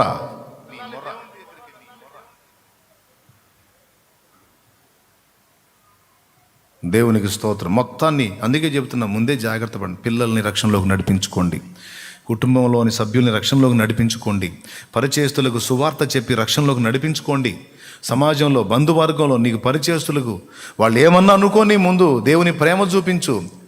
వాళ్ళు గాయపడకుండా, వాళ్ళు ఆరాధించే వాటిని దూషించకుండా, ద్వేషించకుండా, దేవుడు నీ కొరకు ఏం చేశాడో ప్రభు అయిన యేసుక్రీస్తు ఆయనను గురించి, అలాగే హైందవ సాహిత్యం, వేద సాహిత్యం ఆయనను గురించి ఏం చెప్పిందో, ఆర్యులు ఏది నమ్మారో, ఎవరు నిజమైన దేవుడో, ఆయన నమ్ముకుంటే ఎందుకు నిత్య జీవమో, మన నిత్య జీవం కోసం ఆయన ఏం చేశాడో నువ్వు క్లారిటీ చెప్పు, క్లారిటీ ఇవ్వు వాళ్ళకి. రేపు వాళ్ళు కన్ను మూసినా, నువ్వు కన్ను మూసినా పశ్చాత్తాపం ఉండకూడదు. అయ్యో నేను చెప్పలేకపోయానే, అయ్యో నేను చెప్పలేదే అనే పశ్చాత్తాపపడే గతి నీకు రాకూడదు. నేను చెప్పగలిగినంత వరకు చెప్పాను, వాళ్ళ రక్షణ కోసం పడగలిగినంత ప్రయాసపడ్డాను, అయినా వారు రక్షింపబడలేదు, ఇక నేను ఉత్తరవాదిని కాదని ఒక నెమ్మది ఉండాలి నీ మనసులో. నువ్వు చెప్పనందుకు వాళ్ళు పోయినా, లేకపోతే వాళ్ళకి చెప్పకుండా నువ్వు పోయినా పశ్చాత్తాపం ఉంటుంది. అయ్యో నా వాళ్ళకి చెప్పకుండా ఇక్కడికి వచ్చేసానే నేను అని ఏడ్చుకోకూడదు. నా వాళ్ళందరికీ చెప్పాను, సమాజానికి చెప్పాను, సంఘానికి చెప్పాను, అందరికీ ప్రకటించాను, ఇప్పుడు పరదేశకు చేరాను, స్తోత్రం అనుకోవాలి రేపు అక్కడికి చేరి. అందుకే నేను ఎవరు వచ్చినా, ఆఖరికి అధికారులు వచ్చినా, ఎమ్మెల్యేలు వచ్చినా సరే వదిలిపెట్టను. ఎవరు వచ్చినా నేను కావాలంటే మీరు నా దగ్గరకు వచ్చిన ఎమ్మెల్యేలను కూడా అడగవచ్చు, మీరు షాలేం రాజన్న మీకు దేవుని గురించి చెప్పాడా అని. ఖచ్చితంగా చెప్పటం ఏందిరా బాబు, మాకు మొత్తం చెప్పి ఇంత పెద్ద బైబిల్ కూడా ఇచ్చాడు మాకు అని చెబుతారు వాళ్ళు. దేవునికి స్తోత్రం కలుగునుగా. హల్లెలూయా. ఇప్పుడున్న ప్రింటుల్లో అతి పెద్ద ప్రింట్లు ఏవైతే ఉన్నాయో ఆ పెద్ద అచ్చులు పని కట్టుకొని ఆ ప్రింట్లు తెప్పించి వాళ్ళకి స్పెషల్ గిఫ్ట్. చిన్న చిన్న బైబిల్ అయితే పడేస్తారుగా, ఇప్పుడు వాళ్ళు దాన్ని పడేయాలన్నా కూడా మోసుకుంటా పోవాలి, అంత పెద్ద బైబిల్ ఇస్తాం వాళ్ళు. దేవునికి స్తోత్రం.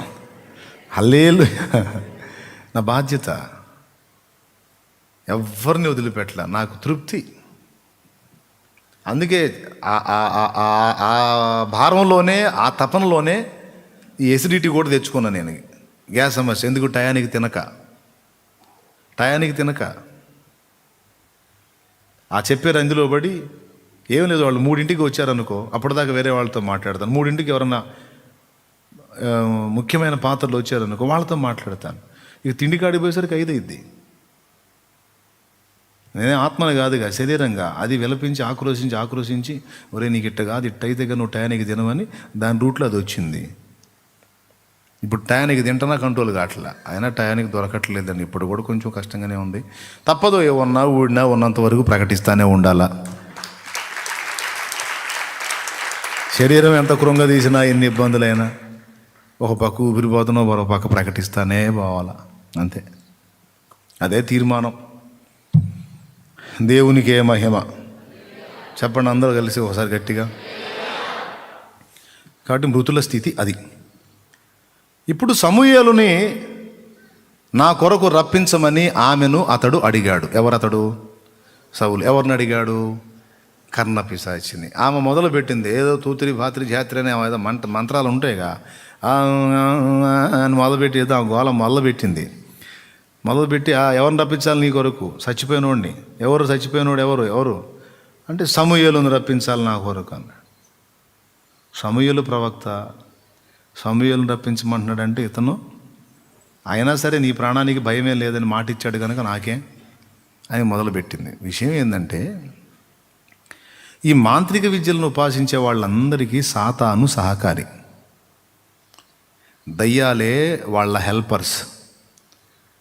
అవి కూడా అన్ని కార్యాలు చేసేయవు, వాటి కార్యాలకు కూడా హద్దులున్నాయి. ఏదైనా చేసేయచ్చు అంటే భూమి మీద ఒకరిని కూడా బతకనియవు. అది ఏమి చేయాలన్నా, దయ్యాలు ఏ కథ చేయాలన్నా, ఏ కమామిషి చేయాలన్నా దేవుని పర్మిషన్ కావాలి. దేవుడిచ్చిన హద్దులో, దేవుడిచ్చిన పరిధిలోనే వాటి పెత్తనం. హలో, వాటికి ఆ హద్దులు మించి వెళ్ళటానికి లేదు. దయ్యాలు దేవుని ఆజ్ఞకు లోబడతాయా? ఖచ్చితంగా. సర్వోన్నతుడైన దేవుని కుమారుడా, మాతో నీకేం పని? కాలము రాకమునిపే మమ్మను నశింపజేయ వచ్చితివా? నీవు మమ్మల్ని వెళ్ళగొట్టిన ఎడలా పాతాళములోనికి వెళ్ళునట్లు నీవు మాకు ఆజ్ఞాపించవద్దు. ఆ పందుల మందలోకి పోవున్నట్లు మాకు అవకాశం ఇవ్వమని దయ్యములు అడిగినవి. ఇది లూకా సువార్త 8:26లోను, మత్తయి సువార్త 8:28లోను రాయబడి ఉన్నది. ఇంటికి పోయినాక చూసుకోండి, రెఫరెన్స్ గుర్తు రాసుకోండి, అంతే. అధికారం ఉంది ఆయనకి. కాబట్టి ఈ మంత్ర విద్య చేసేవాళ్ళు ఏం చేస్తారంటే దయ్యం ఒక దాంతో లింక్ ఏర్పరచుకుంటారు. దయ్యములంటే దేవదూతలే, పడద్రోయబడిన దేవదూతలు, వాటి స్థానాన్ని కోల్పోయిన దేవదూతలు. మానవుడి కంటే కొంచెం ఎక్కువ శక్తులు కలిగినవి. మన ఇళ్లలో, చుట్టుపక్కల మానవ సమాజంలో ఏమేం జరుగుతున్నాయో వాటికి తెలుసు వాటికి. వీళ్ళు ఏం చేస్తారంటే ఆ దయ్యంతో సంబంధం ఏర్పరచుకుంటారు, ఒక ఒప్పుదల కుదుర్చుకుంటారు అన్నమాట. దానికి కూడా భూమి మీద దయ్య పనులు జరగాలంటే ఓ మనిషి హెల్ప్ కావాలి. నేను గతంలో చెప్పాను, దేవుడు భూమి మీద కార్యాలు చేయాలన్నా మానవ సహాయం కావాలి, దయ్యం పని చేయాలన్నా మానవ తోడ్పాటు కావాలి. ఇప్పుడు నేను మీకు సువార్త వాక్యం చెప్పాలి, మరి నేను దేవుని పక్షంగా మీకు మాట్లాడడానికి దేవుడు వాడుకుంటున్న ఒక సాధనం. నేను రాను అనుకుందా, నేను ఇక్కడ లేను, ఈ మాట అందదుగా మీకు. స్తోత్రం. ఇప్పుడు నేను దేవుని మాట నా నుండి మీకు అందాలి, దేవుని నుండి మీకు మాట అందాలి. సో మధ్య ఒక పాత్ర కావాలి, మానవ సాయం, మానవ పాత్ర. దేవుడికైనా తప్పదు, దయ్యానికైనా తప్పదు. కాబట్టి దయ్యానికి కూడా ఒకడు కావాలి, ఒక మనిషి. ఈ మనిషికి కూడా ఒక దైవ సహాయం కావాలి మానవాతీత కార్యాలు పొందుకోవటానికి. అదంత తేలిగ్గా వశం కాదు. దానికోసం కొన్ని మంత్రాలు, కొన్ని వస్తువులు, కొన్ని పదార్థాలు అంటే ఏం లేదు. వీడు నమ్మకస్తుడా కాదా అని నిగ్గు తేల్చుకోవటానికి వాడు చేయటానికి ఇబ్బందికరమైన పనులు చాలా చెబుతుంది ఒక దెయ్యం. అవన్నీ సిగ్గు లేకుండా వాడు అన్నీ చేశాడు అనుకో, రైట్, వీడిదంతా మన బీజమే, వీడు మనకు పనికి వస్తాడని అప్పుడు వాడికి అందుబాటులోకి వచ్చింది. వాడు బాగా దాని వశం అయిన దాకా వాడి చేత ఆ పని ఈ పని ఆ పని ఈ పని ఆ పని ఈ పని అన్నీ చేపించి వీడి నేను ఏ జీవితం అది వింటాడు. వీడేమనుకుంటాడు, దయ్యం నాకు వశం అవుతుంది అనుకుంటాడు. ఇది పిచ్చి తెలివి. దయ్యం వీడికి వశం కావటం కాదు, అది చెప్పిందల్లా వీడు చేసి వీడు దానికి వశం అవుతున్నాడు. అది తిక్కలదా. వీడు ఆ భ్రమలో ఉంటాడు, నేను చిటికేస్తే అది వచ్చి నాతో మాట్లాడిద్దని. అదేం ఆనందపడిద్ది, నేను భూమి మీద మనుషుల్ని నాశనం చేయడానికి నాకు ఒక సాధనం దొరికిందని అది ఆనందపడుతుంటుంది. వీళ్ళిద్దరూ ఒకరినొకళ్ళు మోసం చేసుకొని నవ్వుకుంటుంటారు అన్నమాట. అర్థమైందా? ఒక కమిట్మెంట్కి వస్తారన్నమాట, ఒప్పుదలకి. ఏంటి ఒప్పుదల అంటే, నువ్వు అడిగినవన్నీ నేను ఇస్తాను, నేను కోరినవన్నీ నువ్వు చేయి. నేను అడిగినని నాకు చెప్పు, నేను కావాలనుకున్నవి నాకు ఇవ్వు అంటే దానికి ఉన్న ఒక పరిధి ఉంటుంది. ఈ పరిధిలోనైతే నేను ఇవ్వగలుగుతాను అని ఏం చేసిద్దంటే, వాడు అడిగినవి వాడికి ఏర్పరచడానికి దానికి అవకాశం ఉన్నంత వరకేమో నువ్వు ఈ సింపుల్ పని చేయి, దీన్ని బట్టి నీకు ఇది వచ్చిద్ది అని చెప్పిద్ది. వాడు అడిగింది కష్టతరమైందనుకో, వాడు చేయలేని పని ఒకటి చెప్పిద్ది. అది చేస్తే కానీ నరుడా, అది చేస్తే కానీ నువ్వు అడిగింది నీ వశం కాదు అంటే, అది చేయాలంటే ఏం చేయాలంటే అక్కడ అద్దా ఇక్కడ ఇద్దా అని చెప్పింది. వాడికి దొరికేది లేదు, వాడు తెచ్చేది లేదు, చేసేది లేదు. అందుకే నువ్వు చేయలేవంటే నేను చేయటానికి నువ్వు అవన్నీ తేవాల్సి ఉంటుంది.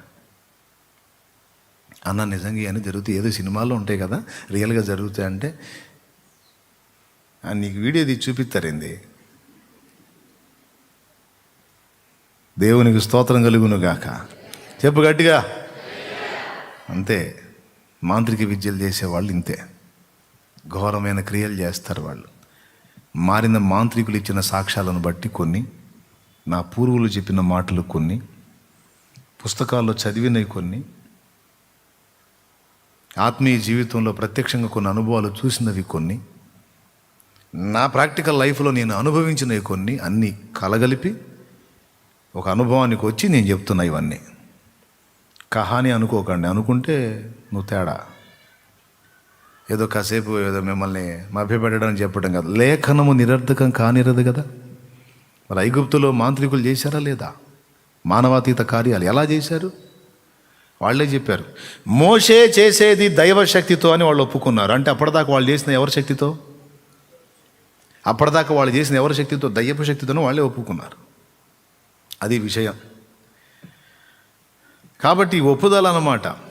అట్లాగే ఈ కర్ణపిశాచి కూడా ఒక దయ్యం, ఈ మనిషితో అనుసంధానమై ఉంటుంది. కొన్ని బీజాక్షరాలు, కొన్ని మంత్రాలు ఉంటాయి. అవి చదివినప్పుడు అందుబాటులోకి వచ్చింది ఏం సంగతి అని, ఏం పిలిచేవాళ్ళు. వచ్చారు వాళ్ళు ఎవరో పోయారంట, వాళ్ళు రప్పించాలంట. అంటే వాడు ఫలానా ఫలానా, వాడు ఇట తెచ్చాడు, ఈ కారణం చేత, మ్యాటర్ ఇది, స్టోరీ ఇది అని అది చెబుతుంటుంది. ఇది ఒరిజినల్ విద్యలో. ఇప్పుడు అది కూడా కాదు, అంత బుస్సే, అంత జనం చేత చెప్పిస్తున్నారు ఇప్పుడు మాయ. అలా ఒరిజినల్ విద్యలో దురాత్మ చెప్తుంది ఇది ఇది ఇది అని చెప్పింది. అదంతా వీళ్ళు చెప్తున్నప్పుడు, అమ్మా చచ్చిపోయిన వాళ్ళు వచ్చారు కాబోలు, చెబుతున్నారు కాబోలు అని వీళ్ళు ఫీల్ అవుతారు. అయితే ఇప్పుడు ఈమె మొదలుపెట్టి నీ కొరకు ఎవరిని రప్పించాలి అని అడిగింది. ఎవరిని రప్పించాలంటే చెప్పాడు సమూయేలుని రప్పించాలని. సమూయేలు రప్పించడానికి తాళం ఏం చేతిలో ఉందాయింది? ఒక తన్నుదంతాడు దేవుడు. డోరు తీసి సమూయేలుదా బయటరా అంటానికి ఏమన్నా తాళం ఏం దగ్గర ఉందా? ఏమి దగ్గర ఒక తాళం ఉంది. ఆమెకు పరిచయం ఉన్న దయ్యపు తాళం. అర్థమైందా? దానికి ఒక ప్లేస్ ఉంది, ఒక ప్రదేశం ఉంది, దానికి కొన్ని సిగ్నల్స్ ఉంటాయి. ఇకేమో బుర్ర తీసుకొని మొదలుపెట్టిందో లేకపోతే శోకమెత్తి మొదలుపెట్టిందో మొత్తానికి ఏం జరిగిందో రేపు సౌలుని అడిగితే కానీ చెప్పడు. మొత్తానికైతే మొదలెత్తింది. సమూయేలు రావాలని ఏదో మొదలెత్తింది. ఆమెకు తెలుసు ఎవరు వస్తారో, దయ్యం వచ్చిందని తెలుసు. దాని ఫ్రెండ్ దయ్యం ఉంటుంది కదా, రెగ్యులర్ దయ్యం, ఆ దయ్యం వస్తుంది లెక్క రావాలి. ఈ వేడుకోలు అంతటికి వచ్చి సమూయేలులాగా మాట్లాడి మాయ చేయాలి. చిత్రం ఏంటంటే ఈ సౌలు వచ్చి అక్కడ అడుగుతున్నప్పుడు ఆ కర్ణపిశాచ స్త్రీ తన మంత్రాన్ని ప్రయోగిస్తున్నప్పుడు వాస్తవంగా దయ్యం ఎంటర్ కావాలి కదా, కానీ దయ్యాన్ని ఆపి దేవుడు ఎంటర్ అయ్యాడు. అక్కడ దేవుడు జోక్యం చేసుకున్నాడు. అందుకే అమ్మగారు ఎర్రి కేక పెట్టింది. పెద్ద కేక వేసి అని ఉంటుంది లేఖనంలో. రెగ్యులర్ కస్టమర్ మన ముందుకు వస్తే మనం భయపడేది ఏముంది? హాయ్ బాగున్నావా అంటాం. ఊహించని పరిణామం జరిగితేనే అదురుపోయి కేకేసేది. దయ్యం ఉన్న ప్రదేశంలో కదలికలు రాకుండా ఆ వైపుదంతా బ్రేక్ అయిపోయి ఒక విచిత్రమైన ప్రదేశంలో నుండి మూత ఓపెన్ అయినట్టుగా ఒక ద్వారం తెరవబడి ఒక వ్యక్తి పైకి వచ్చేస్తూ ఉన్నాడు. భూగర్భంలో నుండి పైకి వస్తున్నాడు. అది చూసి ఇదేంది, ఆ డోరు కదా ఓపెన్ కావాలి, మా దెయ్యం ఉంది అక్కడ కదా, అదేంది ఆ డోరు క్లోజ్ అయిందంటే దేవుడు జోక్యం చేసుకున్నాడు. మరి వచ్చిన వాడు ఎవరు అనుకున్నావు? ఇశ్రాయేలు మీద రాజుగా ఉండటకు దేవుడు అభిషేకించిన పాత్ర. చూడు దేవుని మనసు చూడు, సౌలు పిచ్చి చేష్టలు చూడు. సౌలుకు దేవుని ప్రవక్త కావాలి, సౌలుకు దేవుని ప్రవక్త కావాలి. ఆ ప్రవక్తను ద్వారా దేవుని స్వరం వినాలి, దైవ చిత్తం తెలుసుకోవాలి. దానికి దేవుడు ఏర్పరిచిన పద్ధతుల్లో పని కాలేదని దయ్యపు మార్గంలోకి వచ్చి కూడా కర్ణపిశాచ ఆమె దగ్గరికి వచ్చి, అమ్మ ఫిలిస్తీన్లు నా మీదకి వచ్చారు, మరి నేనేం చేయమంటావు అని అడగల. నువ్వు సమూయేలుని రప్పించు, ఆయన దగ్గర నాకు దైవస్వరం వినబడిద్ది అని నమ్మాడు. తప్పటడుగులో కూడా అతని ఆలోచన చూడండి. అంటే సమూయేలు పర్ఫెక్ట్, ఆయన నుంచి దైవస్వరమే వినబడిద్ది. కాబట్టి నాకు సమూయేలే కావాలి, ఎందుకంటే దేవుని మాట కావాలని దయ్యం దగ్గరకు వచ్చి కూడా దేవుని మాటనే కోరాడు గనక దేవుని కనికరము అతని మీదకి వచ్చి దేవుడు జోక్యం చేసుకున్నాడు అక్కడ. ఓరి నీ పిచ్చి తగలయ్యా అని దేవునికి స్తోత్రం, హల్లెలూయా. దేవుడు జోక్యం చేసుకొని వాస్తవంగా దయ్యం వచ్చింది. దయ్యం వచ్చి మాయ మాటలు చెప్పి పంపించిద్ది సౌలుని. ఆమెకి ఆ దయ్యం రాకుండా ఒరిజినల్గా సమూయేలే బయటకు వచ్చేటట్టు చేశాడు అక్కడ దేవుడు. అప్పుడు ఆమె మాట్లాడిద్ది కేక వేసి, ఆ స్త్రీ పెద్ద కేక వేసి, నీవు సౌలువే అని అంటది. ఎందుకంటే నీవు రాజువి, అభిషిక్తుడు గనక దేవుడు నీ విషయంలో జోక్యం చేసుకున్నాడు. అంటే భయపడవాకు, నీకేం కనపడుతుందో చెప్పన్నాడు. దేవతలలో నుండి ఒకడు పైకి వచ్చుట నేను చూచుచున్నాను అన్నది ఆమె. దేవతలలో నుండి ఒకడు పైకి వస్తున్నాడంటే ఎవరిని చూసి అంటుంది? ప్రవక్తని. ఎలా ఉంటుంది? దేవత అంటుంది ప్రవక్తని ఆమె భాషలో. అంటే ఆ ప్లేస్ అసలు ఆమెకు తెలియదు. ఆమెకు తెలిసింది దయ్యం ప్లేసు. దానికి ఆపోజిట్ ప్లేస్లోంచి పర్సన్ వస్తున్నాడు. వచ్చేవాడి ఆకృతిని గమనించినప్పుడు ఆమెకు అర్థమైపోయింది దేవతల్లోంచి, అంటే అది దేవతల జోన్ అని ఆమెకు అర్థమైపోయింది.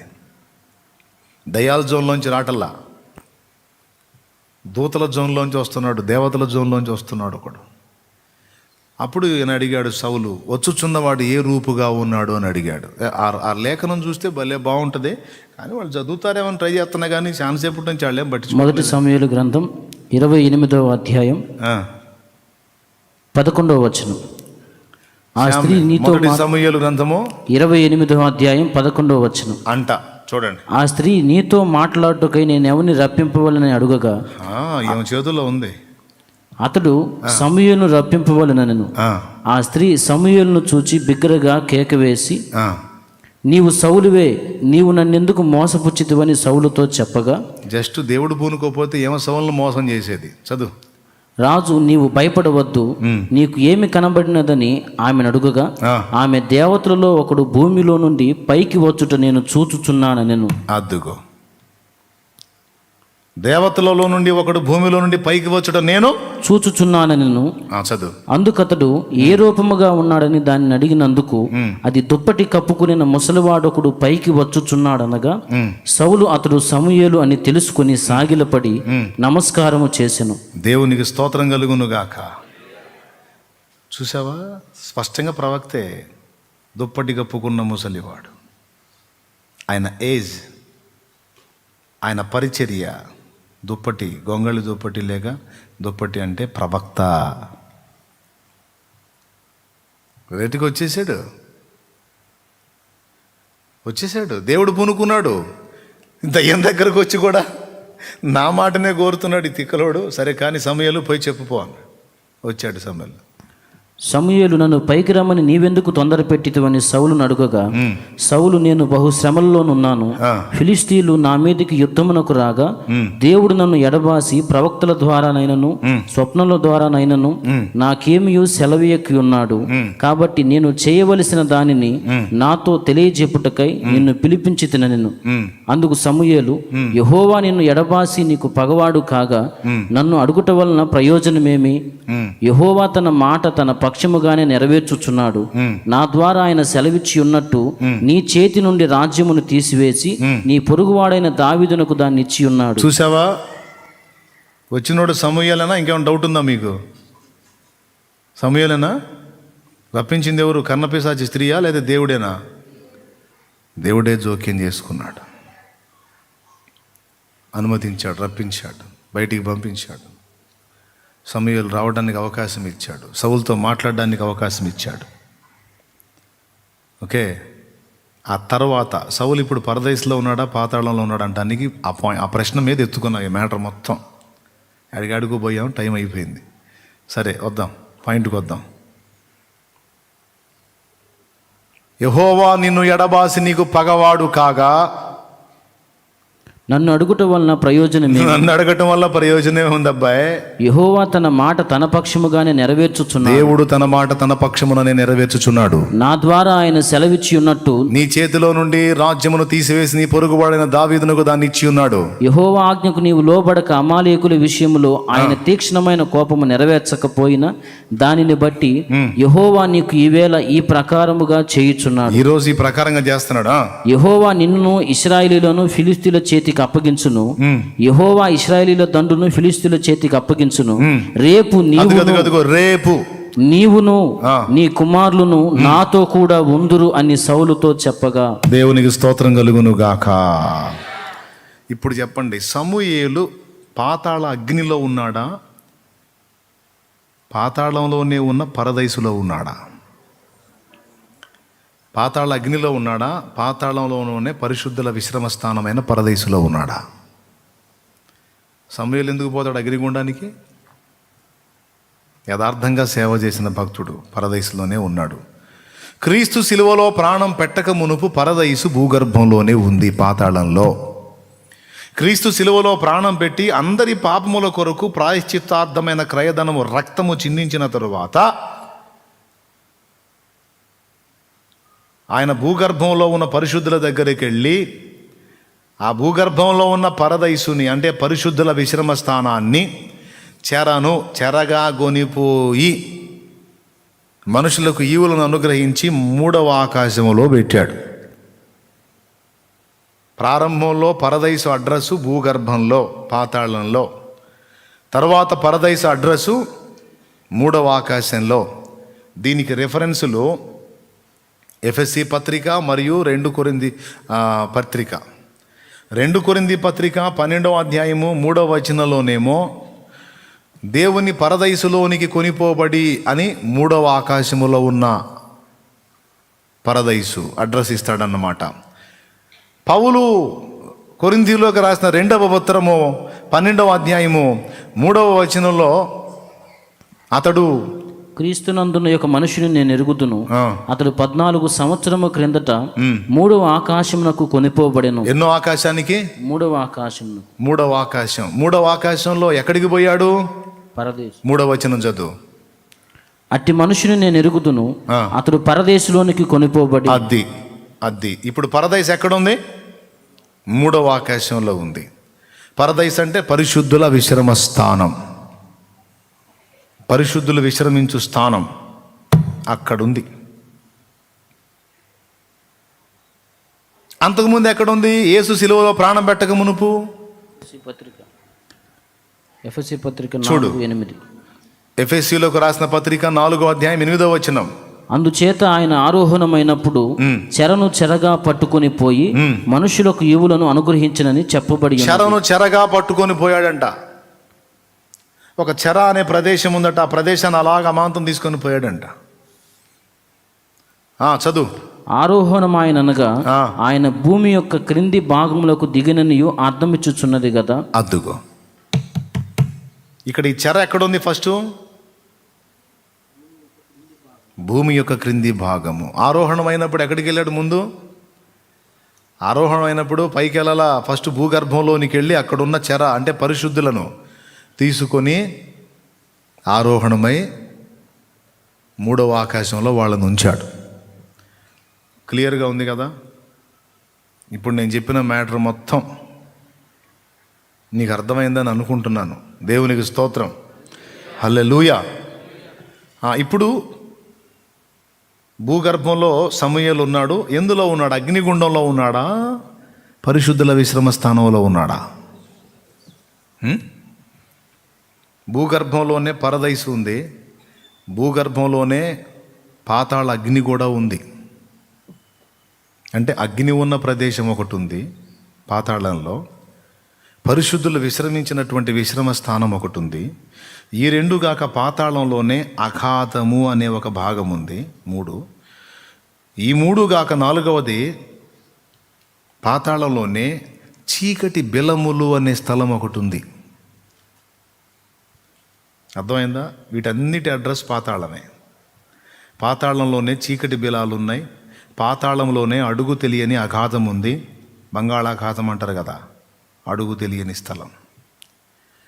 అర్థమైందా? 3వది పాతాళంలోనే అగ్ని ఉన్న స్థలం ఉంది.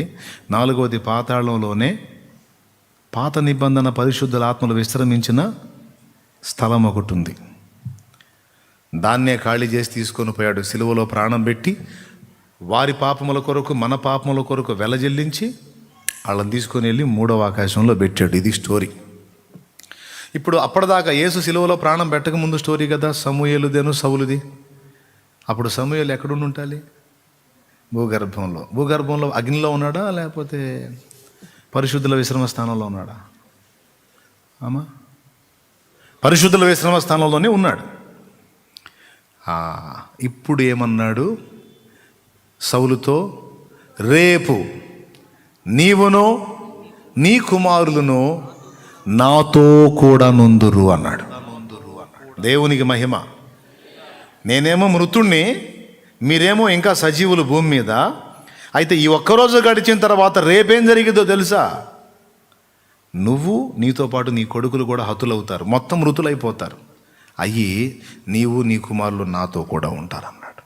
అంటే ఇప్పుడు చెప్పండి, సౌలు ఎక్కడున్నాడు? సౌలు ఎక్కడున్నాడు?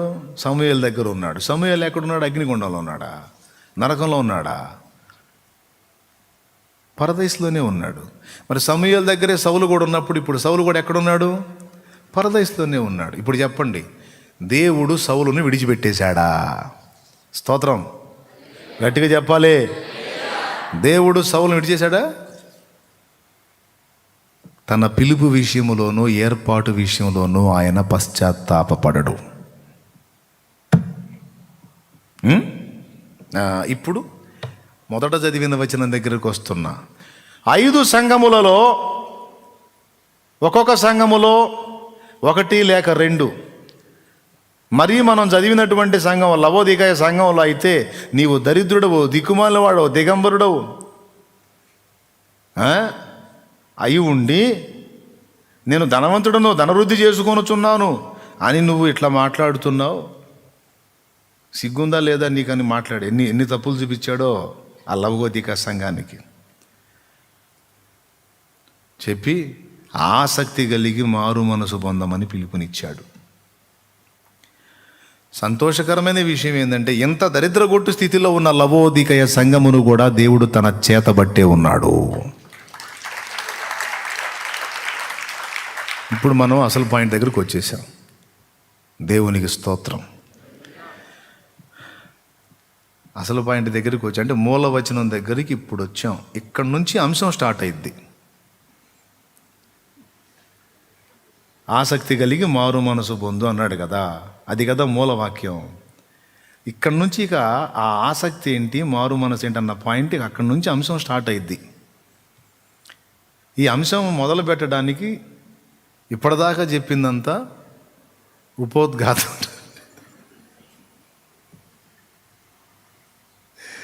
దేవునికి స్తోత్రం కలుగును గాక. హల్లెలూయా. ఏమండి, అది పరిస్థితి. అంటే ఇప్పుడు అంశం మొదలైద్దంటే మా ప్రాణానికి ఇంకా ఉందన్నమాట, ఇంకా వదిలిపెట్టలేదు ఉంది. కానీ ఇప్పుడు చెప్పనులే, జస్ట్ ఊరక అట్లా మొదలు పెట్టాను. ఈసారి బుధవారం దేవుని చిత్తం అయితే మాట్లాడుతాను. వాక్యాన్ని ధ్యానిద్దాం, అనేక సంగతులు తెలుసుకుందాం, నేర్చుకుందాం. అయితే నన్ను వదిలేశాడా దేవుడు, నేను ఇంత బలహీనుడిని కదా, ఇంత బలహీనురాలిని కదా అని ప్రశ్నతో ఉంటారు కదా, వాళ్ళకి సమాధానం ఘోరమైన పరిస్థితుల్లో ఉన్న తుయతైర సంఘమును వదలని దేవుడు, అంతకంటే ఘోరమైన పరిస్థితుల్లో ఉన్న లవోదికయను వదలని దేవుడు,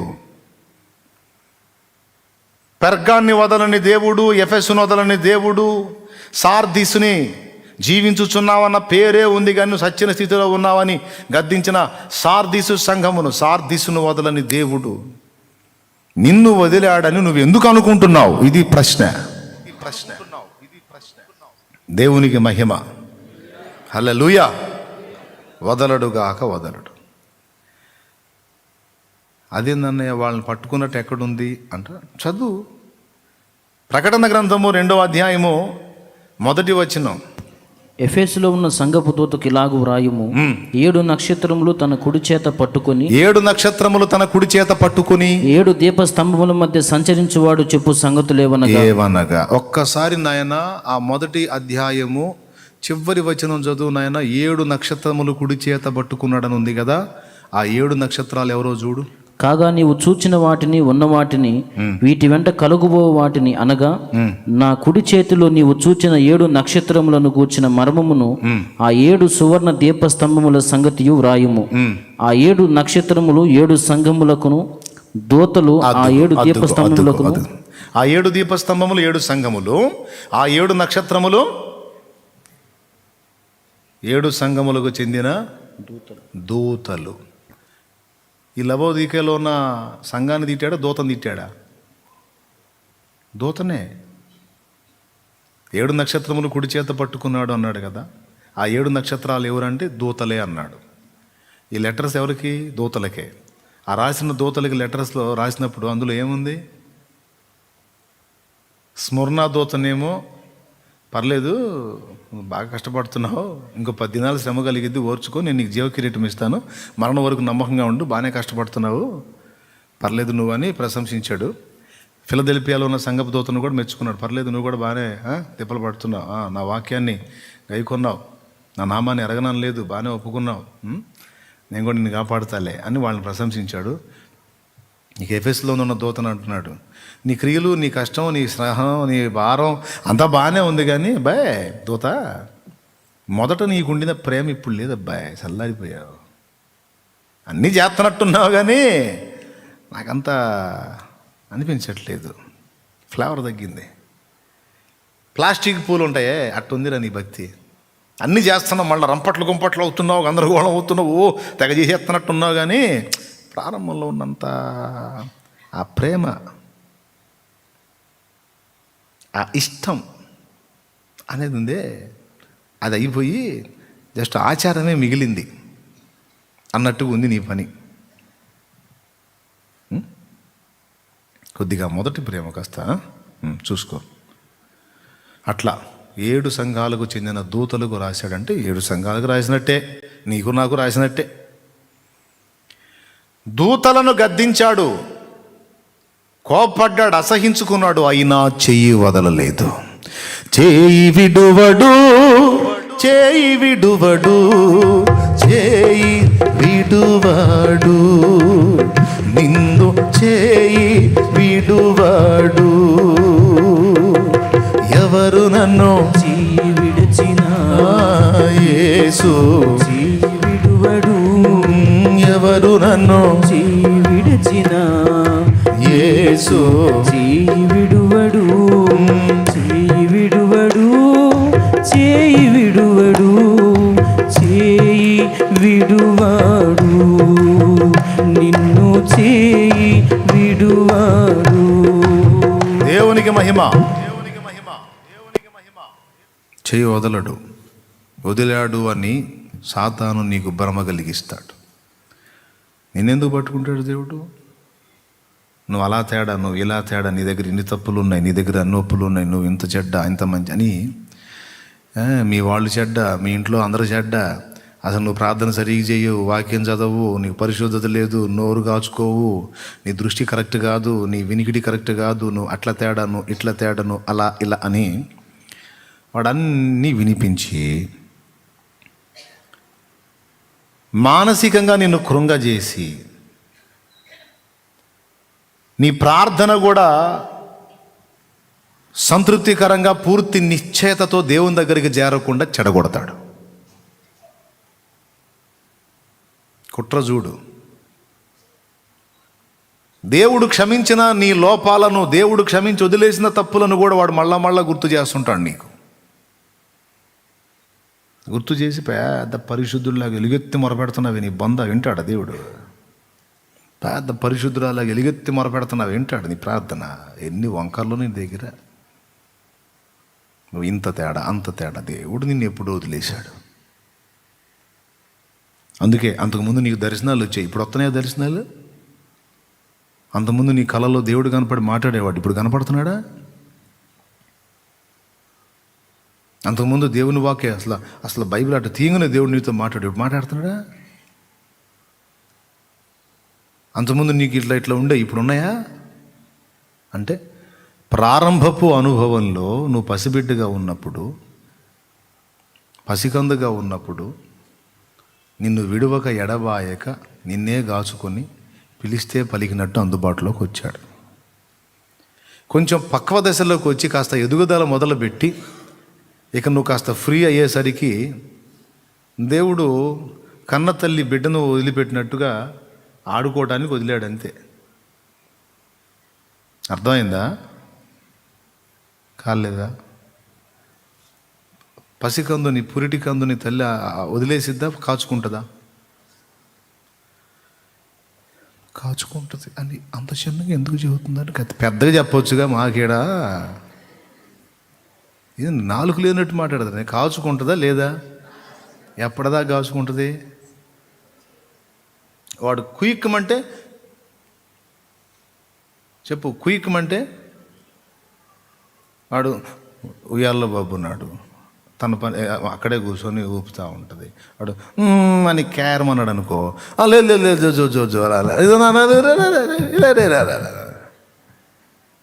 వెంటనే తల్లి తన స్వరము వినిపించి వాణ్ణి ఊరుకోబెడుతుంది. అవునా? ఆడి కొంచెం ఎదుగుదలలోకి వచ్చాడు అనుకో, ఇక వాడు మాట్లాడుతూ ఉంటాడు, ఎగురుతూ ఉంటాడు, గంతులు వేస్తూ ఉంటాడు. వాడు ఒకసారి పైకి ఎగిరి, ఒకసారి కింద పడి, ఒకసారి అటు పరిగెత్తి ఇటు పరిగెత్తి, ఇక వాడి చుట్టూ తిరిగిద్దా? వాడికి ఏదన్నా ప్రాబ్లం ఉంటే నా దగ్గరకు వచ్చి చెప్పుకునే స్థితి వాడికి ఇంకా రాలేదు అనుకున్నప్పుడు వాడికి అందుబాటులో ఉంటుంది అమ్మ. ఇక వాడు కొంచెం ఎదిగిన తర్వాత బొవ్వ ఆకలైంది అనుకో, వాడికి అమ్మాయి ఆకలి అన్నం పెట్టవే అనుకుంటూ వస్తాడు. చిరాకు పడుతుంది, మమ్మీ స్నానం చేస్తాను అంటాడు. జ్వరం వచ్చింది, అమ్మా నాకేందో ఒళ్ళు కాలిపోతుంది, తలనొప్పిగా ఉంది. అవునా, చూడు ఆడు ఎదిగిన తర్వాత అన్నీ ఆడే చెప్పాలా. చెప్పబోతే పట్టించుకోవచ్చు, అక్కడే అడగన్న అమ్మాయినా బెట్టదన్న వచనం వచ్చేది. దేవునికి మహిమ. అమ్మాయి కన్న తల్లి ఆడనే వదిలేలా, కాచుకునే ఉంటుంది కాదు, అన్నీ ఆడు చెప్పాలా.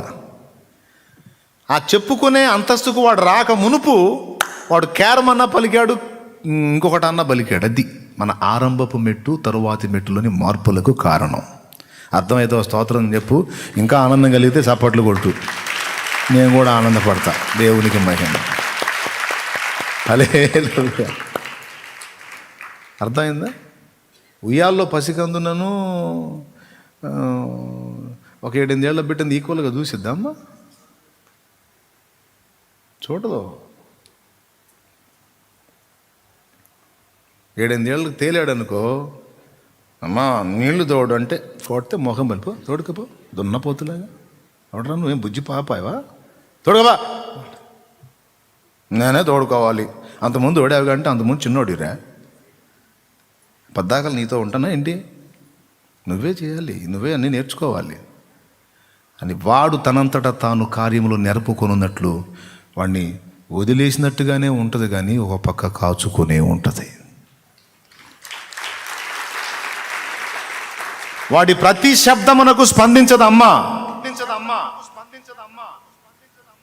వాడి ప్రతి శబ్దమునకు స్పందించదు. ఒక్కోసారి పిల్లలతో హే హే హే హే అని ఎగురుతాడు. బాబు ఏమైంది బాబు అనుకుంటూ వచ్చిద్దా ఏంటి? బయట మీ వాడి స్వరం వినపడుతుంటే ఆ వెధవ ఎక్కడో గంతులేస్తున్నాడు, అదిగో నవ్వులు అంట పోదు. అదే పసికందుకున్నప్పుడు ప్రతి శబ్దం వాడి దగ్గర నుంచి ఏ మూలు కూడా వచ్చినా సరే ఏం పరిగెత్తున్నా చీ.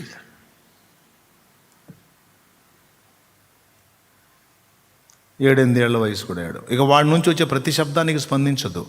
ఎప్పుడో ఒక్కోసారి వేస్తాడు ఆర్తధ్వని, అప్పుడు స్పందిస్తుంది. బయట తిరుగుతా అటు ఇటు గంతులు వేస్తా ఇలాంటి బయట పిల్లలు ఎవడన్నా పటామని కొట్టాడు అనుకో, మా అని పెద్ద కేకేస్తాడు అదురుపోయి, లేకపోతే దెబ్బ అమ్మా అని ఏడుస్తా కేకేస్తాడు అనుకో. ఆ దుఃఖ స్వరాన్ని విని పరిగెత్తిద్ది వాడి దగ్గరికి.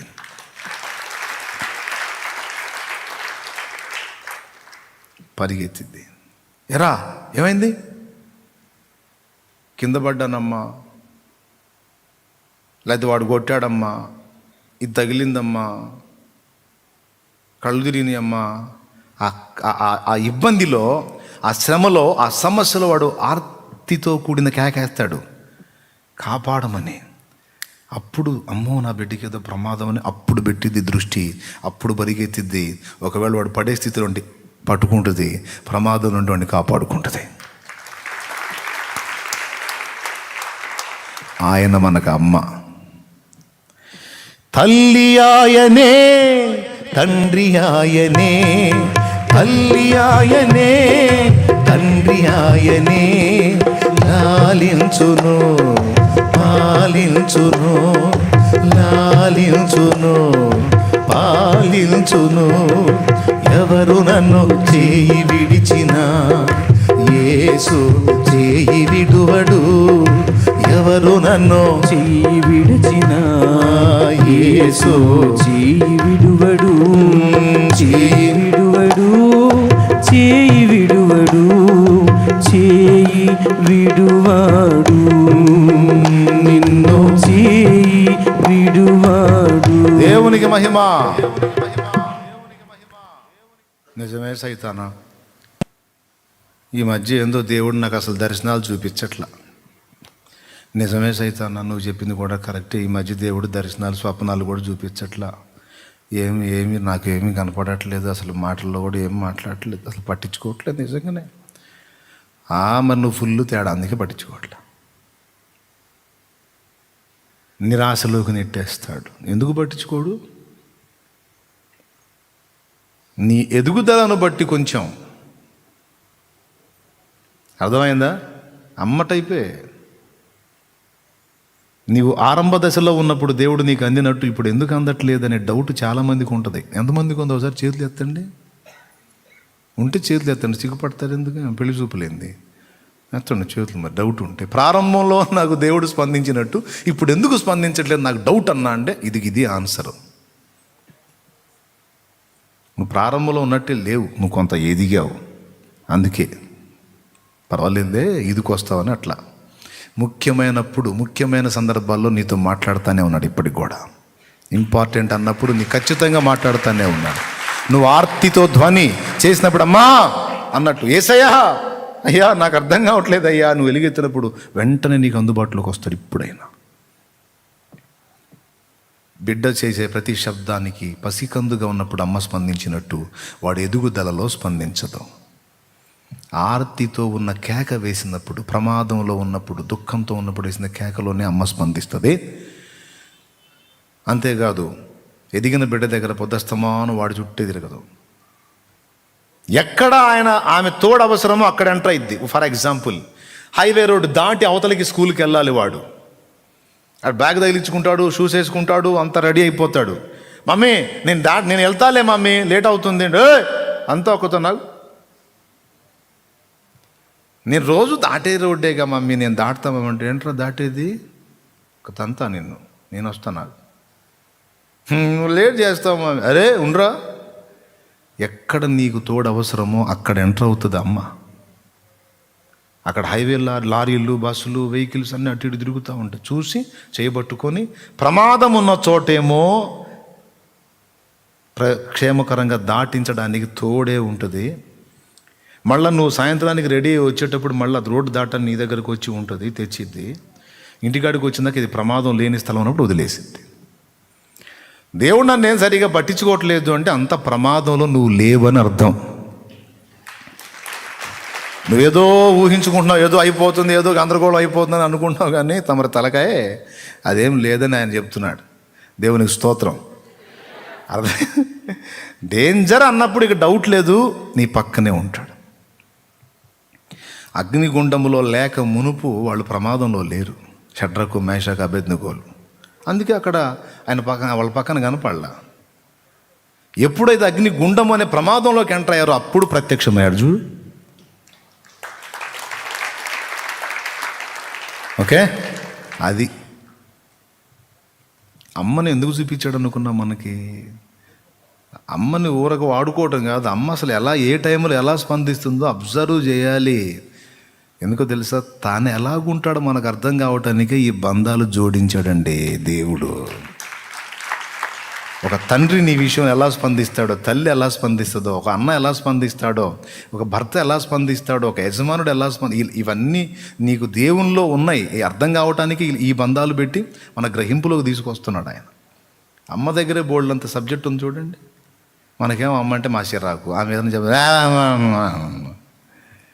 బోల్డంత పాఠం ఉంది. దేవునికి మహిమ కలుగును గాక. కాబట్టి జరిగి ఉండొచ్చు కొన్ని లోపాలు, పొరపాట్లు, బలహీనతలు ఏవో నీ నుండి. కానీ దేవుడు ఏమని కోరుతున్నాడో తెలుసా? నిన్ను విడిచేస్తాను, విసర్జిస్తాను, అట్లా చేస్తా, ఎట్లా చేస్తాను బెదిరిస్తున్నాడు. కానీ చెయ్యి పట్టుకొనే ఉన్నాడు,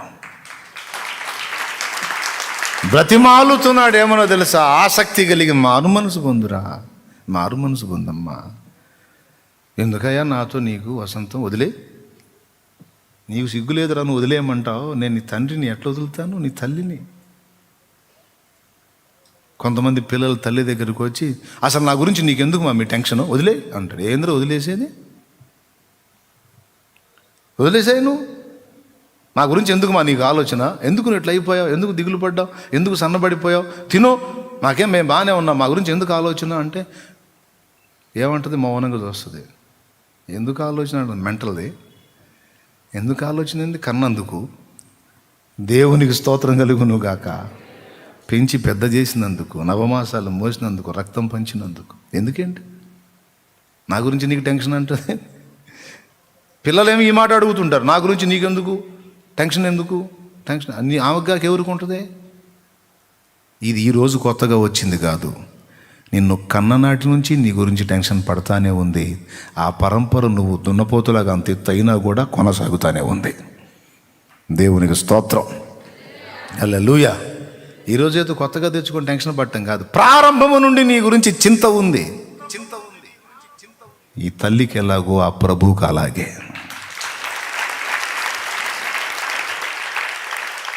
దేవునికి మహిమ. ప్రస్తుతానికి మనకు టైము సరిపోవడం లేదు. ఇప్పటికే 10 అయిపోయినట్టుంది చిలకలూరుపేట గడియారంలో. దూర గడియారాల్లో ఎంత అయిందో తెలియదు. కనుక యేసయ్య నిన్ను వదలలేదు, సాతాను మోసగిస్తున్నాడు. యేసయ్య వదలడు. ఆయన వదిలేశాడు నిన్ను భ్రమపెట్టి, కృంగదీసి, దిగజార్చి, బలహీనపరిచి నువ్వు ఆయన వదిలి దూరం అయ్యేటట్టు దుష్టుడు కుట్ర పన్నుతున్నాడు. ఆయన వదల్లా. ఆయన రెక్కల్లోనే ఉన్నావు, ఆయన కౌగిట్లోనే ఉన్నావు. ఆయన ఇంకా నిన్ను ముద్దు పెట్టుకునే స్థితిలోనే ఉన్నాడు తప్ప నిన్ను అసహించుకొని నెట్టేసే స్థితిలో ఆయన లేడు. ఆయన నిన్ను కన్న తండ్రి. ఆయన నీ తల్లి, తండ్రి అన్ని. Praise lord. దేవుని వైపు మళ్ళుకో, దేవునితో సమాధానపడు. ఎప్పటికీ దేవుడు నిన్ను విడిచిపెట్టడు. ఒక్కటే, వదిలిపెడితే నువ్వు వదిలిపెట్టిపోవటమే. నీ అంతటా నువ్వు తిరస్కరించి వదిలిపెట్టి వెళ్ళిపోతే ఇక చేయగలిగిందే లేదు. అప్పుడు నువ్వు దెబ్బతింటావు. యేసయ్యా అని నువ్వు ఏడ్చినంతసేపు, ఆయన కొరకు నీ ప్రాణం కొట్టుకున్నంతసేపు ఆయన చెయ్యి నీ మీదే ఉంటుంది. ఇంతవరకు ఈ పాఠంతో ముగిస్తున్నాను. సౌలుని విడవని దేవుడు నిన్ను విడవడు, శాంసన్ని విడవని దేవుడు నిన్ను విడవడు, దావీదుని విడిచిపెట్టండి దేవుడు నిన్ను విడవడు. లోటుపాట్లు ఉంటే దిద్దుకొని మారు మనసు పొందు. నీ క్షేమం కోరి ఎదురు చూస్తున్నాడు ఆయన. నిన్ను ఆశీర్వదించుకోరి ఆసక్తి కలిగి ఉండి, నువ్వు అవిధేయురాలివై మందబుద్ధివై ఉన్నా నీతో మాట్లాడుతున్నాడు. వెంటబడి మాట్లాడుతున్నాడు. తన చేతుల్లోనే పెట్టుకున్నాడు. ఇంకానూ నీకు స్వరం వినిపిస్తానే ఉన్నాడు. చెవులు గలవాడు ఆయన స్వరం వినుగాక. ఆమేన్. తర్వాత ఆసక్తి కలిగి మారు మనసు పొందనే మాట మీద నేను ఈసారి వారం చెప్తాను. మెట్టుకి ఈ అంశం ఇంతటితో ముగిద్దాం. దేవుని కృప మనకు తోడై ఉండునుగాక. రండి, మోకాళ్ళ మీదకి రండి. ఒక చిన్న ప్రార్థన చేసుకొని మనం ముగించుకుందాం. హల్లెలూయా, హల్లెలూయా, హల్లెలూయా. ప్రియులారా, గుర్తుపెట్టుకోండి, ప్రభు ఎలాగ మనల్ని వదలడో మనం కూడా మన బిడ్డల్ని వదలటానికి లేదు. సంఘ కాపర్లు అయితే ఆత్మీయ బిడ్డలను వదలటానికి లేదు. వారి పక్షంగా మూలగాల్సిందే, ప్రార్థన చేయాల్సిందే. విసిగిస్తారు, ఇబ్బంది పెడతారు, అయినా సరే వదలకూడదు. పట్టుబట్టాల్సిందే, సాధించాల్సిందే. కన్న బిడ్డలైనా, కుటుంబమైనా, పరిస్థితులైనా విసుగు పుట్టించాయని మనం విడిచిపెట్టడానికి లేదు. విసుగు కలిగింది కాదని వదిలేయడానికి లేదు. దేవుడు ఎట్టి మనసు కలిగి ఉన్నాడు. అట్టి మనసుతో మనం సాధ్యమైనంత వరకు సాధన చేసుకుంటూ రావాలి. నీ ఇంటి వారైనా, కన్న బిడ్డలైనా, కట్టుకున్న వారైనా, తోడబుట్టిన వారైనా, నువ్వు కన్నవారైనా, నిన్ను కన్నాళ్ళైనా, దేవుడు చూడు. లబోదికే సంఘపు దూత ఎంత దరిద్రంగా ఉన్నాడు, అయినా చేయి పట్టుకునే ఉన్నాడు, వదలలేదు. ఎంత దీర్ఘశాంతమో, ఎంత దయో, ఎంత కనికరమో, ఎంత ప్రేమో క్రీస్తు యేసునకు కలిగిన ఈ మనసు మీరు కలిగి. ప్రభువా, నాతో నీవు మాట్లాడిన మాటలన్నిటి కొరకు వందనాలు దేవా, వందనాలు. ప్రభువు నన్ను విడిచిపెట్టాడేమో, అంతకుముందులాగా ఇప్పుడు నాతో దర్శించట్లేదు, మాట్లాడట్లేదు. అయ్యో, నేను బలహీనపడిపోయానేమో, దేవునికి దుఃఖకరంగా ఉన్నానేమో, దిగులు చెందాను, కొన్నిసార్లు కొన్ని రకాలుగా ఆలోచించాను. ఈరోజు నన్ను కనికరించి నాతో ముఖాముఖి నువ్వు మాట్లాడినందుకు నీకు వందనాలు నాయన. అంతేకాదు, ఈ సందర్భంగా సౌలును నువ్వు విడిచిపెట్టలేదని మాకు నువ్వు స్పష్టంగా తెలియజేశావు. అంత బలహీనుల్నే నువ్వు చేతబట్టుంటే, కాస్తో కూస్తో తెలిసినంత వరకు నీ ముందు జాగ్రత్తగా బ్రతకడానికి ఆరాటపడుతూ, నీకు ఇష్టము లేని చర్యలను విసర్జించి మారు మనసు పొంది నీకు సంతోషం కలిగే విధంగా బ్రతకడానికి ఆరాటపడుతూ నిరంతరం నీ ధ్యాస ధ్యానంలో బ్రతుకుతున్న నన్ను మరి నిశ్చయముగా నీవు చేతబట్టే ఉన్నావు ప్రభు. మరి నిశ్చయముగా నీవు నాకు తోడై ఉన్నావు, ఉంటావు. నీ కొరకైన నా ఆశలను, నా హృదయ వాంఛలను నిశ్చయముగా నువ్వు తీరుస్తావు దేవా. నేను నమ్ముతున్నాను దేవా, నేను నమ్ముతున్నాను దేవా. నీకు వందనాలు తండ్రి, వందనాలు. నాతో నువ్వు మాట్లాడి నీ మాటలన్నిటి కొరకు వందనాలు. నిజమే, కన్న తల్లి అయినా ఒకవేళ కొన్నిసార్లు మరిచిపోతేమో కానీ నువ్వు మరువవు నాయన, మరువవు, విడువవు, ఎడబాయవు. నీ ప్రేమను మళ్ళీ ఒక్కసారి నా ముందు విశదపరిచినందుకు మనసారా కృతజ్ఞతలు చెల్లిస్తూ హృదయపూర్వకంగా నీకు దగ్గర అవుతున్నాను తండ్రి. లోకమంతా నన్ను అసహించుకున్నాను, నువ్వు నన్ను అసహించుకోవు ప్రభు. నా బ్రతుకు తెలిసిన వాడవు, నన్ను కనికరించి నన్ను నిలుపయ్యా నీ కొరకు. నన్ను గెలిపించు ప్రభు, నాకు బలమీ ప్రభు, నాకు కనికరం చూపయ్యా. నేను కూడా నీ వలనే పట్టుబట్టి సాధించడానికి ఆ మొండితనం, ఆ పట్టుదల నాకు దయచే. నీలో ఉన్న ప్రేమ నాలో కూడా ఉండాలి ప్రభువా. కొన్నిసార్లు కొంతమంది ఇబ్బంది పెట్టినా త్రోసివేయకుండా ఓర్చుకునే శక్తి నాకు ఇవ్వు. నీ వలె త్రోసివేయ నీ మనసు నాకు ఇవ్వు ప్రభు, త్రోసివేయ నీ మనసు నాకు ఇవ్వు ప్రభు. నీవు కలిగి ఉన్నావు, నాకు నువ్వు దయచి. ఇంకా మాకు అనేక సంగతులు నేర్పించు రాత్రికాలపు దీవెనలతో.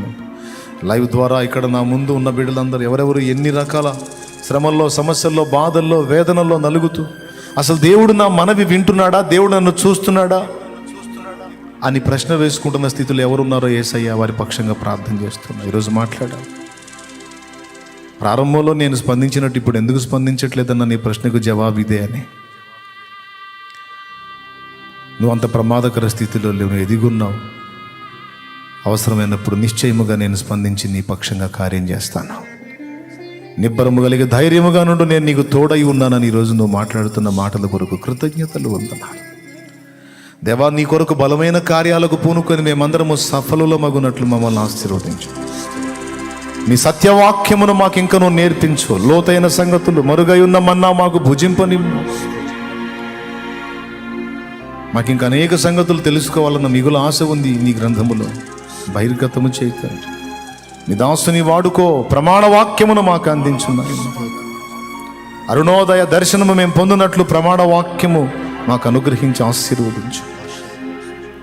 స్తుతి, మహిమ, ఘనత మీకే చెల్లిస్తూ రాత్రికాలపు దీవెనలతో నింపమని ఈ పరిచర్య నానాటికి బలాభివృద్ధి కలిగించు. అనేక ఆత్మలను రక్షించినట్లుగా వాడుకో ప్రభు. స్తుతి, మహిమ, ఘనత నీకే చెల్లిస్తూ బిడ్డలు ఎవరెవరు ఏ శ్రమలో, బాధలో, ఇరుకులో, ఇబ్బందిలో, వ్యాధిలో, వేదనలో, శోధనలో నలుగుతున్నారో బిడ్డలందరి మీద నీ హస్తము రాని. లైవ్ ద్వారా ఉన్న వారికి వారున్న శ్రమంతటి నుంచి వారిని విడిపించి సమాధానము దయచి మరి కన్నీరు తుడు, వారి అక్కర తీర్చు. వారు నీ కార్యముల కొరకు ఎదురెదురు చూస్తున్నారు. యేసు నామములో వారు అడుగు వాటి కంటే, ఊహించు వాటి కంటే అద్భుతమైన కార్యములు జరిగించు. నువ్వు జరిగిస్తావు అంతే. నీకు స్తోత్రము. నిన్ను నమ్మి సిగ్గుపడ్డవాడు చరిత్రలో లేడా? దేవా, నువ్వు నమ్మదగిన దేవుడు. మా సిగ్గును ఆనందంగా మార్చే దేవుడు, ఘనతగా మార్చే దేవుడు, మా తల ఎత్తే దేవుడు.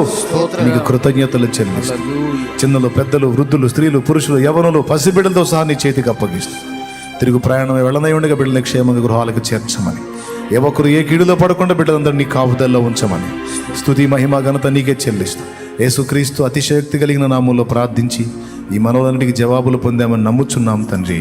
ఆమేన్. ఆమేన్.